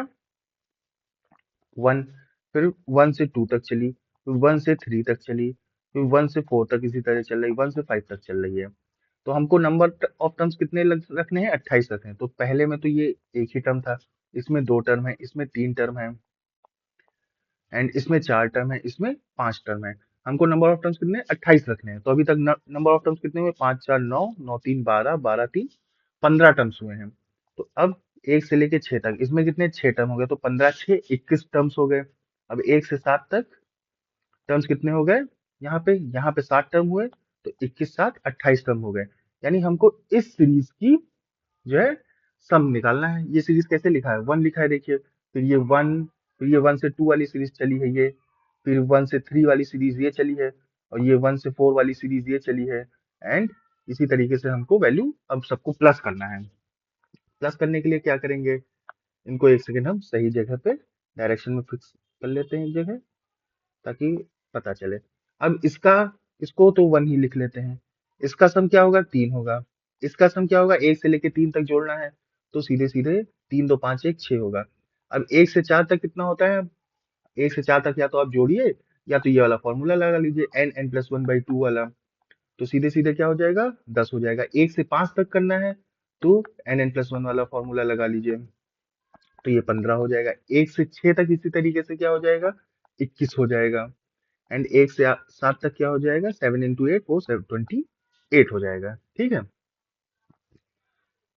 अब क्या कर रहे हैं हम? इन सबको ऐड कर देते हैं। तो 8 1 9, 9 5 14, 14 6 20, और 20 24। यानी यूनिट डिजिट पे 4 होगा हमारा। यही एक ऑप्शन है जो यूनिट डिजिट पे 4 आ रहा है। बाकी दो हम कैलकुलेट कर लेंगे, तो 2 2 4 2 6 2 8, 84 इज द करेक्ट आंसर। अगर आपको नहीं भी ये वाला फॉर्मूला पता है, तो आप इंडिविजुअली ऐड करके आप निकाल सकते हो, बट ये फॉर्मूला पता होगा तो चीजें आसान हो जाएंगी। नेक्स्ट क्वेश्चन देखते हैं। कह रहा है ए प्लस बी का मीनिंग है हमारा ए माइनस बी, और ए माइनस बी का मीनिंग क्या है हमारा? ए इंटू बी। और जो ए इंटू बी है उसका मीनिंग डिवाइडेड है, और डिवाइड का मतलब क्या है हमारा? प्लस है। तो अब यहाँ पे हम साइन क्या करेंगे? चेंज कर देंगे, एंड इसके एक्सप्रेशन को सॉल्व करना है। सिंपल सा क्वेश्चन है। तो 10 प्लस का मतलब क्या है हमारा? माइनस। माइनस 30 माइनस का मतलब क्या है हमारा? मल्टीप्लाई। मल्टीप्लाई बाई 100 एंड ये मल्टीप्लाई का मतलब क्या है? डिवाइड। डिवाइडेड बाई 50 एंड ये डिवाइडेड बाई का मतलब क्या है? प्लस 25। ये है हमारा एक्सप्रेशन। अब इसको सॉल्व करना है। तो सबसे पहले हम क्या करते हैं? डिवाइड करते हैं। तो इससे डिवीजन से 2 आएगा। फिर हम क्या करते हैं? मल्टीप्लाई करते हैं। तो इसको मल्टीप्लाई करके 60 आएगा, यानी बचेगा हमारा 10 माइनस 60 प्लस 25। प्लस वाले जोड़ लीजिए पहले, 35 माइनस 60 कर लीजिए, ये कितना आ जाएगा? माइनस का 25। D is the correct answer. So easy question था ये। नेक्स्ट क्वेश्चन देखते हैं। कह रहा कि pot is written as a top. Top देखिए इसका रिवर्स है, यानी पहले ए लगाया है, फिर उसको जो लिखा था उसको रिवर्स करके लिख दिया है। Trap is written as a part. तो इसमें भी वही किया, देखिए ए पहले लगा दिया, फिर PART लिख दिया है, रिवर्स करके लिख दिया है स्क्वायर। तो PART। तो अरीना इज रिटेन एज, तो पहले ए लगाएंगे, फिर रिवर्स करके लिखेंगे ए, फिर एन आएगा, फिर ERA। डबल ए एन यहाँ भी है, यहाँ भी है, NERA। D is the correct answer. Next question देखते हैं क्या है। ABCD is written as 24। अगर हम ABCD को क्या लिख रहे हैं? 24 लिख रहे हैं। एंड EFGH को हम लिख रहे हैं 1680। तो हम IJKL को क्या लिखेंगे? IJKL। तो यहाँ पे तो 4 डिजिट नंबर है, यहाँ भी 4 इसके नंबर हैं। तो चांसेस हैं कि सबको एक नंबर को एक एक नंबर असाइन किया हो। बट यहाँ पे तो 4 डिजिट नंबर हैं, 4 डिजिट, 4 अल्फाबेट्स दिए हुए, मगर जो डिजिट्स हैं वो 2 ही हैं। तो यानी एक एक को असाइन, एक अल्फाबेट को एक नंबर असाइन किया गया और उसके चांसेस बहुत कम है। तो हम सबको पहले देख लेते हैं क्या है इसका नंबरिंग। 1 2 3 4 एंड इसकी नंबरिंग कर लेते हैं 5 6 7 एंड 8। तो ऐसा कौन सा रिलेशन में बन रहा है? अगर हम प्लस करेंगे तो प्लस से 24 बनना मुश्किल है। अगर सबको मल्टीप्लाई कर दे तो 4 तिया 12 दूना 24, 24 एकदम 24, यानी मल्टीप्लाई करने पे तो बन रहा है। अब इनको भी मल्टीप्लाई कर ले। 6 पंचे 30, 30 अठे 240, 240 गुणे 7 कितना होगा? 7 चौक 28 और 7 दूनी 14 और 2 16, 1680। यानी इन दोनों, इनमें क्या है, जो जो इनकी पोजीशन है उनको क्या कर दिया गया है? मल्टीप्लाई कर दिया गया है। GHI।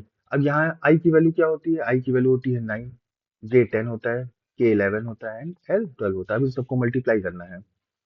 तो 12 9 108 इंटू 110। तो ये 0 हो गया। 11 8 88 एंड 11 1 11। ये होगा इसका answer. A is the correct answer. Next question देखते हैं क्या है। नेक्स्ट क्वेश्चन कह रहा है P एंड Q भी पॉजिटिव इंटीजर्स, पॉजिटिव इंटीजर है, सेटिस्फाई कंडीशन की P क्या है? Q से छोटा है एंड P प्लस Q क्या है? K के बराबर है। तो क्वेश्चन में पूछा जा रहा है what is the smallest value of K। K की सबसे छोटी value that does not determine unique P and Q। P and Q की यूनिक वैल्यू जिससे डिटरमाइन ना हो। क्वेश्चन का मतलब ये है कि जब तक P और Q के सिंगल वैल्यू आते जा रहे हैं तो ये क्या है? एक यूनिक वैल्यू है। बट मान लीजिए कोई ऐसी कंडीशन बन जाए जहां P की 2 वैल्यू हो जाए या K की 2 वैल्यू हो जाए, तो यहाँ पे P और Q की कोई एक यूनिक वैल्यू नहीं है। अभी क्वेश्चन करेंगे तब आपको ज्यादा क्लियर होगा। तो आपको उस K की मिनिमम वैल्यू निकालनी है। तो हमारा K क्या है? P प्लस Q है। तो K हमारा अगर 1 होगा, इफ K इज 1, तो P हमारा 0 हो जाएगा, Q क्या हो जाएगा? 1 हो जाएगा, क्योंकि P लेस देन Q है। मगर क्या ये कंडीशन सही है? नहीं, क्योंकि P एंड Q हमारे क्या है? P and Q are positive integers. But 0 क्या है हमारा? ना ही पॉजिटिव है ना ही निगेटिव है। तो ये कंडीशन तो हमारी सही नहीं होगी। अगर K की वैल्यू 2 है तो ये हमारा बनेगा 1 प्लस 1। तो ये कंडीशन भी हमारी सही नहीं होगी। क्यों? क्योंकि P क्या है? Q से छोटा है। मगर यहाँ पे क्या आ रहा है? P और Q एक दूसरे के बराबर हो गए। तो ये कंडीशन भी हमारी क्या हो गई?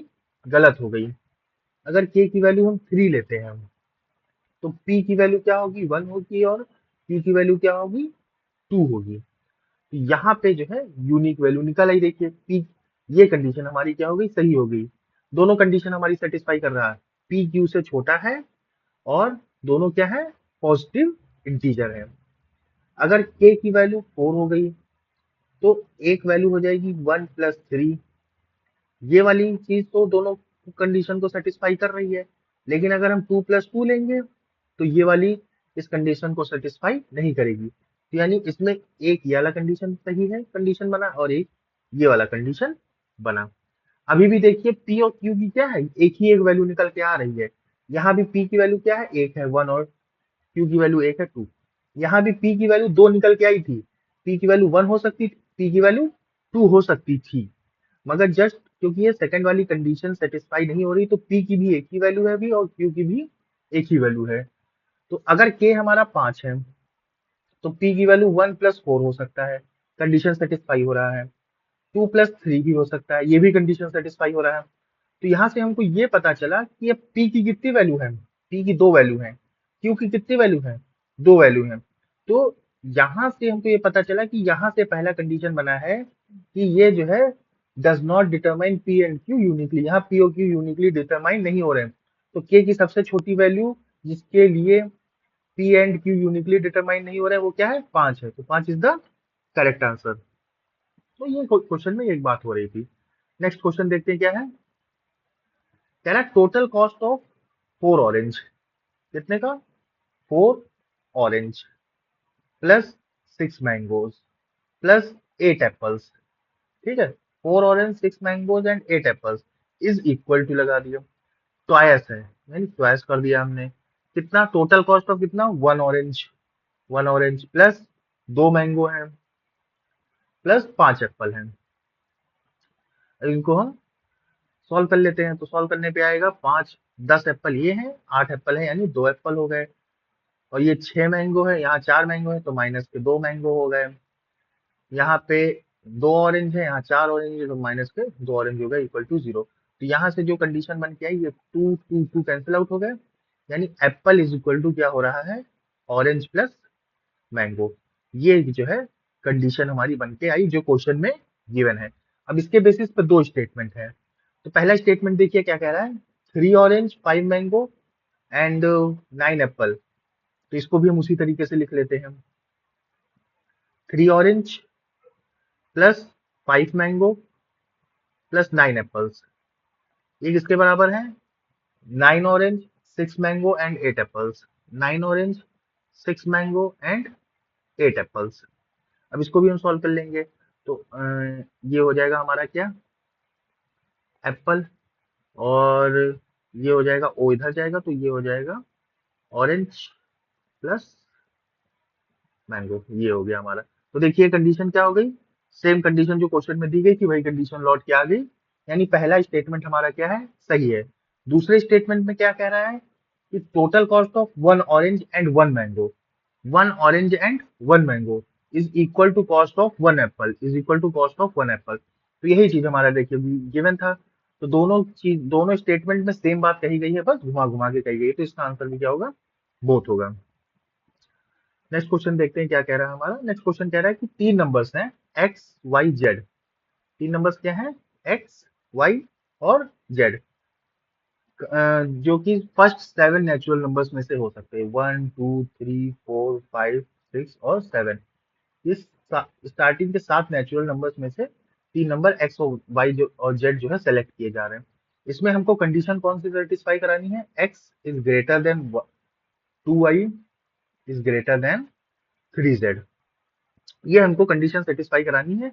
और हमको ये पता लगाना है कि ऐसी कितनी कंडीशंस नंबर पुट करके बन सकती हैं, एक्स वाई जेड के लिए कितने ऐसी वैल्यूज हो सकती हैं कि ये कंडीशन सेटिस्फाई होती रहे। तो अगर ये सबसे छोटा है तो जेड की सबसे छोटी वैल्यू हम क्या रख सकते हैं, 1 रख सकते हैं। तो अगर जेड इक्वल टू क्या है, 1 है, तो ये क्या होगा, 3 है। और y की वैल्यू, अब y क्या है, इससे तो बड़ा ही है, तो y इक्वल टू हम क्या रख सकते हैं, 2 रख सकते हैं। तो y की वैल्यू क्या हो जाएगी, यहाँ से 4 हो जाएगी। तो ये दोनों तो चलो हमको पता चल गया, 4 और 3।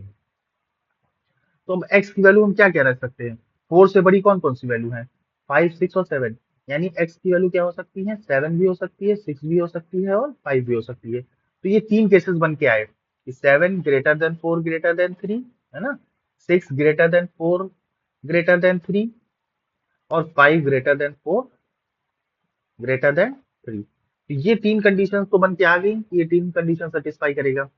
लेकिन एक कंडीशन इसमें और बनेगी। देखिए 7 है, अगर हम यहाँ पे 6 बन जाएगा तो भी तो वैल्यू सही रहेगी ना। 6 कैसे बनेगा, y इक्वल टू क्या रख दे, 3 रख दे, y इक्वल टू क्या रख दे, 3 रख दे। तो 3 इंटू टू यानी कि ये हो जाएगा 7 इज ग्रेटर देन 6। अगर y इक्वल टू 3 रखेंगे तो z इक्वल टू हमको 1 तब भी रखना पड़ेगा। z इक्वल टू 2 नहीं रख सकते हैं क्योंकि 6 बन जाएगा तो ये कंडीशन सेटिस्फाई नहीं करेगी। तो हम z इक्वल टू क्या रखेंगे, 1 रखेंगे। तो ये फिर एक कंडीशन बन जाएगी 7 6 3 वाली। तो यहाँ पे एक और कंडीशन बनेगी 7 is greater then 6 greater than 3। तो ये चार ट्रिपलेट्स हमारे फॉर्म होंगे तो टोटल 4 ट्रिपलेट्स बन सकते हैं। So this is the correct answer, D. Next question देखते हैं क्या कह रहा है। नेक्स्ट क्वेश्चन कह रहा है कि come in place of underscore in the sequence, यानी कि सीरीज है, सीरीज में हमको पहचानना है। तो सीरीज कुछ ये है, 3 है, फिर 14 है, फिर 39 है, फिर 84 है, फिर ये अंडरस्कोर है एंड ये 258 है। तो इस ब्लैंक स्पेस में क्या आएगा ये हमको पहचानना है।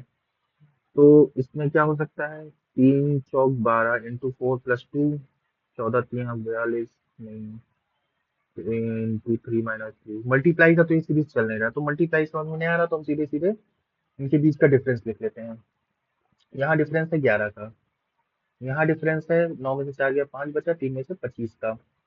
यहाँ डिफरेंस है ये 5 बचा और ये 5 में 7 में से 3 गया, ये 4 बचा। तो फिलहाल तो यहाँ भी कुछ क्लियर नहीं हुआ। यहाँ देख लेते क्या है, ये यहाँ 14 का फर्क है ना, यहाँ कितने का फर्क है, 20 का फर्क है। ये फर्क कितने का है, 6 का, यानी आगे भी अगर हम 6 का फर्क लेके चलेंगे तो यहाँ 26 होना चाहिए। यहाँ कितना होना चाहिए, 26 होना चाहिए। और यहाँ 26 होना चाहिए तो यहाँ पे क्या होना चाहिए, 6 5 11 और 4 3 7, 71। यानी 84 में अगर हम 71 ऐड करेंगे तो ये 5 हो जाएगा, 8 7 15, 155 होना चाहिए। 155 आंसर होना चाहिए। अब हम इसको पूरी आगे तक सीरीज देख लेते हैं क्या ये होगा। तो यहाँ 26 के बाद ये आगे का क्या होगा, ये 32 होगा एंड सॉरी यहाँ पे 32 होगा। एंड 71 में अगर हम 32 ऐड करेंगे तो ये हो जाएगा 103। तो क्या 155 में अगर हम 103 ऐड करेंगे तो ये 258 आ रहा। तो यानी कि यही हमारी सीरीज चल रही थी, तो हमको 2 लेयर नीचे और उतारना था। तो C is the correct answer, 155।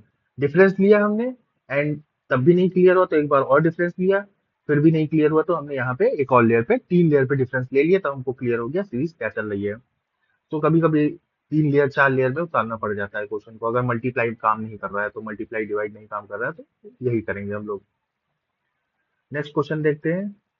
कह रहा if the sum of 2 digit numbers, 2 digit हैं A and B and C and D, इनको ऐड करने पे एक 3 डिजिट नंबर बन रहा है 1CE, 1CE। तो कह रहा है ए बी सी डी जो है अलग अलग नंबर हैं, तो what is the value of A की वैल्यू क्या होगी। तो यहाँ पे आप देखिए ये दोनों नंबर क्या हैं, सेम है। अब दो नंबर सेम कब हो सकते हैं, अगर ऐड के टाइम पे, ऐड के टाइम पे दो नंबर सेम हो सकते हैं जब 10 में से यूनिट प्लेस सेम कब होगा, 10 में से अगर हम 6 जोड़ रहे हैं तो अगर हमको यहाँ पे यूनिट 10 में से हमने 6 जोड़ा तो 16 आया, देखिए ये तभी सेम होगा। यहाँ पे अगर क्या बन जाए, जीरो बन जाए, क्या बन जाए, जीरो बन जाए, तो ए की वैल्यू, एक वैल्यू क्या हो सकती है, जीरो हो सकती है ए की, बट जीरो हमारा ऑप्शन में नहीं है। तो इट मीन्स यहाँ पे एक वैल्यू और क्या ऑप्शन में बन सकता है, अगर ए की वैल्यू 9 हो जाए, मान लीजिए ये 2 डिजिट नंबर है, ये 3 डिजिट है, यानी कि यहाँ पे चांसेस हैं क्या, कैरी हो रहा होगा, यानी यहाँ से हमने लिया इन दोनों को जोड़ा और यहाँ कैरी 1 आ गया होगा। फॉर एग्जाम्पल 38 सॉरी 98 एंड 47, तो 8 7 15, 8 7 क्या हो गया, 15 हो गया, कैरी एक गया तो ये 14 हो गया, फिर कैरी एक आएगा ये 145। इस तरीके से देखिए यहाँ पे क्या है, सेम है, यहाँ पे 9 बना और ये 9 1 10 हो गया, यानी हमको 10 बनाना पड़ेगा उसमें कुछ जोड़ेंगे तभी जो है यहाँ पे ये चीज ऐसे केस बनेगा। तो या तो यहाँ 0 होता, या तो यहाँ पे क्या होना चाहिए, 9 होना चाहिए, और यहाँ से एक कैरी होना चाहिए। तो पॉसिबल वैल्यू क्या हो सकती है, 9 हो सकती है। थोड़ा सा इसमें दिमाग लगाना था इस चीज में। तो ए की पॉसिबल वैल्यू 9 हो सकती है। Cannot determine due to insufficient data, ये आंसर इसका नहीं होगा। वी कैन डिटरमाइन, इसमें ये लॉजिक लगाना था कि ये सी सी अगर इक्वल है तो या तो ए की वैल्यू 0 है, या तो ए की वैल्यू क्या है, 9 है, और अगर 9 है तो यहाँ से क्या आया है, कैरी आया है। ठीक है, तो नेक्स्ट क्वेश्चन देखते हैं। ये हमारा लास्ट क्वेश्चन है। मैंने इसमें स्टेटमेंट वाले क्वेश्चंस नहीं लिए हैं, जैसे स्टेटमेंट 1 दे रखा रहता था, स्टेटमेंट 1, स्टेटमेंट 2, स्टेटमेंट 3। ये वाले क्वेश्चंस हमने नहीं लिए हैं, वीडियो थोड़ी और लंबी भी हो जाती। मैं क्या करूंगा, स्टेटमेंट वाले एक अलग क्वेश्चन वीडियो बना दूंगा, जिसमें सिर्फ हम स्टेटमेंट वाले क्वेश्चन ही डिस्कस करेंगे। 10 क्वेश्चन थे 2024 में, एंड 2025 में भी जो है कई सारे स्टेटमेंट के क्वेश्चन आए थे। तो एक सिंगल वीडियो में बनाऊंगा, जिसमें मैं सिर्फ और सिर्फ क्या स्टेटमेंट के वाले ही क्वेश्चन हम कवर करेंगे। एंड अगर आपको परसेंटेज, रेशियो, प्रोपोर्शन या कोई भी टॉपिक जो आपको क्लियर नहीं है, आप मुझे बताइए, कमेंट बॉक्स करिए, मैं उसकी वीडियो विद ऑल पीवाईक्यूज, जितने भी पीवाईक्यूज आज के 5-6 साल वाले हम उसमें कवर कर लेंगे। तो ये आज के दिन का लास्ट क्वेश्चन है, हम इसको सॉल्व करते हैं। ये भी अच्छा क्वेश्चन है। P Q R S T जो है अलग अलग नंबर रिप्रेजेंट कर रहा है, यानी पी की वैल्यू कुछ भी हो सकती है, आर की, एस की, टी की। तो ये जो है इधर यहाँ पे 5 अल्फाबेट हैं, और ये 5 डिजिट दिए हुए हैं। कह रहा it is not known which letter represent which number. हमको नहीं पता है कि कौन सा जो है क्या रिप्रेजेंट कर रहा है। हमको यहाँ पे बस एक दो कंडीशन दी हुई है, एक ये कंडीशन दी है और एक ये कंडीशन दी हुई है, और हमको इसकी वैल्यू निकालनी है। तो अब कैसे निकालेंगे, तो एक कंडीशन दी गई है, एक सेकेंड, एक कंडीशन दी गई है q minus S is equal to 2s। तो यहां से हमको ये पता चल गया q कितने के बराबर है, 3s के बराबर है। तो अब हमारे पास ऑप्शन क्या क्या है, हमारे पास ऑप्शन है 4 नंबर है, 5 है, 10 है, और 12 है, और 15 है। तो अगर s की वैल्यू, इफ s की वैल्यू क्या हो सकती है, 4 होगी, तो q की वैल्यू 12 होगी। अगर s की वैल्यू 5 होगी तो q की वैल्यू 15 होगी। तो हमारे पास दूसरी कंडीशन क्या दे रखी है, दूसरी कंडीशन दे रखी है t minus r is equal to s plus 3। मैंने इसमें यहाँ r इधर कर लिया है। तो अगर हम s की वैल्यू 4 लेके चलते हैं, अब हमको हमको नहीं पता है 4 होगा 5 होगा, तो हम दोनों केसेस सॉल्व करेंगे। तो s की वैल्यू हम एक बार क्या लेंगे, 4 लेंगे, तो 3 इंटू 4 लेते हैं। तो q की वैल्यू क्या हो जाएगी, 12। q की वैल्यू से हमको मतलब नहीं, हमको s की वैल्यू से खाली मतलब है। तो यहाँ t माइनस आर क्या हो जाएगा, 4 प्लस 3। s की वैल्यू हमने क्या ली है, यहाँ पे 4 ली है। तो t माइनस आर क्या हो गया, 7। क्या हमारे पास क्या नंबर्स हैं जिनके बीच में डिफरेंस 7 आ रहा है, 4 और 12 तो चलो कट गया अब, क्योंकि वैल्यू हम खर्च कर चुके हैं। क्या 5 में से 10 गया, 5 बचा, 15 में से 10 गया, 5 बचा।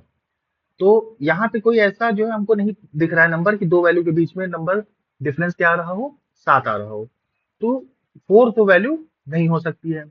अब हम क्या करेंगे, अब हम एक बार 5 लेके देखेंगे। ये हो गया, यहाँ पे 10 भी था। तो अगर हम 5 लेके देख रहे हैं,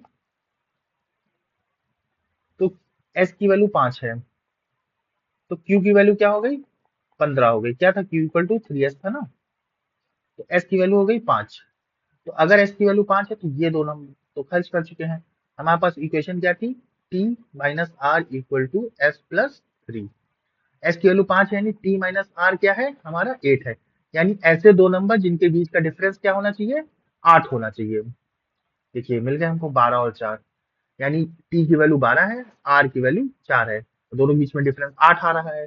अब एक नंबर बचा है p, तो ये चारों नंबर खर्च हो चुके हैं, तो p की वैल्यू क्या हो गई, 10 हो गई।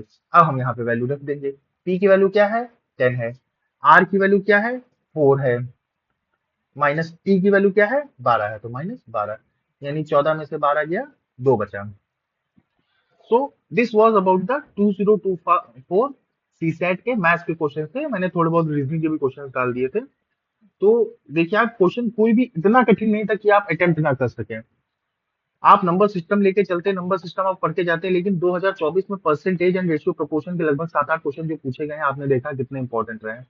तो अभी भी टाइम है। रेशियो, प्रोपोर्शन एंड परसेंटेज दोनों एक ही टॉपिक है, आप इनको जरूर स्ट्रॉन्ग कर लीजिए। आपको अगर कंप्लीटली जाना है तैयार होके तो आप देखिए क्लॉक के 2 क्वेश्चन मिले थे, कैलेंडर का एक क्वेश्चन मिला था, जो हमारा टाइम एंड वर्क था उसका भी 1 या 2 क्वेश्चन थे। तो ये तो 1-1 2-2 क्वेश्चन वाले है ही हैं, लेकिन परसेंटेज एंड रेशियो प्रोपोर्शन के 7 से 8 क्वेश्चन थे, एंड नंबर सिस्टम के भी तो क्वेश्चन जितने आते आते, तो ये नंबर सिस्टम रेशियो प्रोपोर्शन इनको तो आपको स्ट्रॉन्ग करना ही करना है। अगर आप रेशियो प्रोपोर्शन परसेंटेज स्ट्रॉन्ग कर लोगे तो जो आपका टाइम एंड वर्क वाला है, एजेस वाला है, ये सब भी ऑटोमेटिक क्वेश्चन इनके लगने लगेंगे, तो वो 2-3 क्वेश्चन आपके और बोनस हो जाएंगे। एंड बाकी आपके क्या है, पैसेजेस तो है ही हैं, तो पैसेजेस और क्वांट्स मिला के आपका बहुत आराम से जो है कट ऑफ क्लियर हो जाएगा। So thank you for the session. अगर आपको सेशन अच्छा लगा है तो अपने फ्रेंड्स से जरूर शेयर करिए, और कोई भी फीडबैक अगर आप देना चाहते हैं कि हम सेशन को और कैसे अच्छा कर सकते हैं और हम इसमें क्या ऐड कर सकते हैं, तो प्लीज कमेंट बॉक्स में हमको जरूर बताएं। एंड ये अगर लेक्चर की आपको पीडीएफ चाहिए तो आप हमारे टेलीग्राम चैनल ज्वाइन कर लीजिए, टेलीग्राम पे मैं इसका पूरा पीडीएफ जो है अपलोड कर दूंगा। Thank you, happy learning.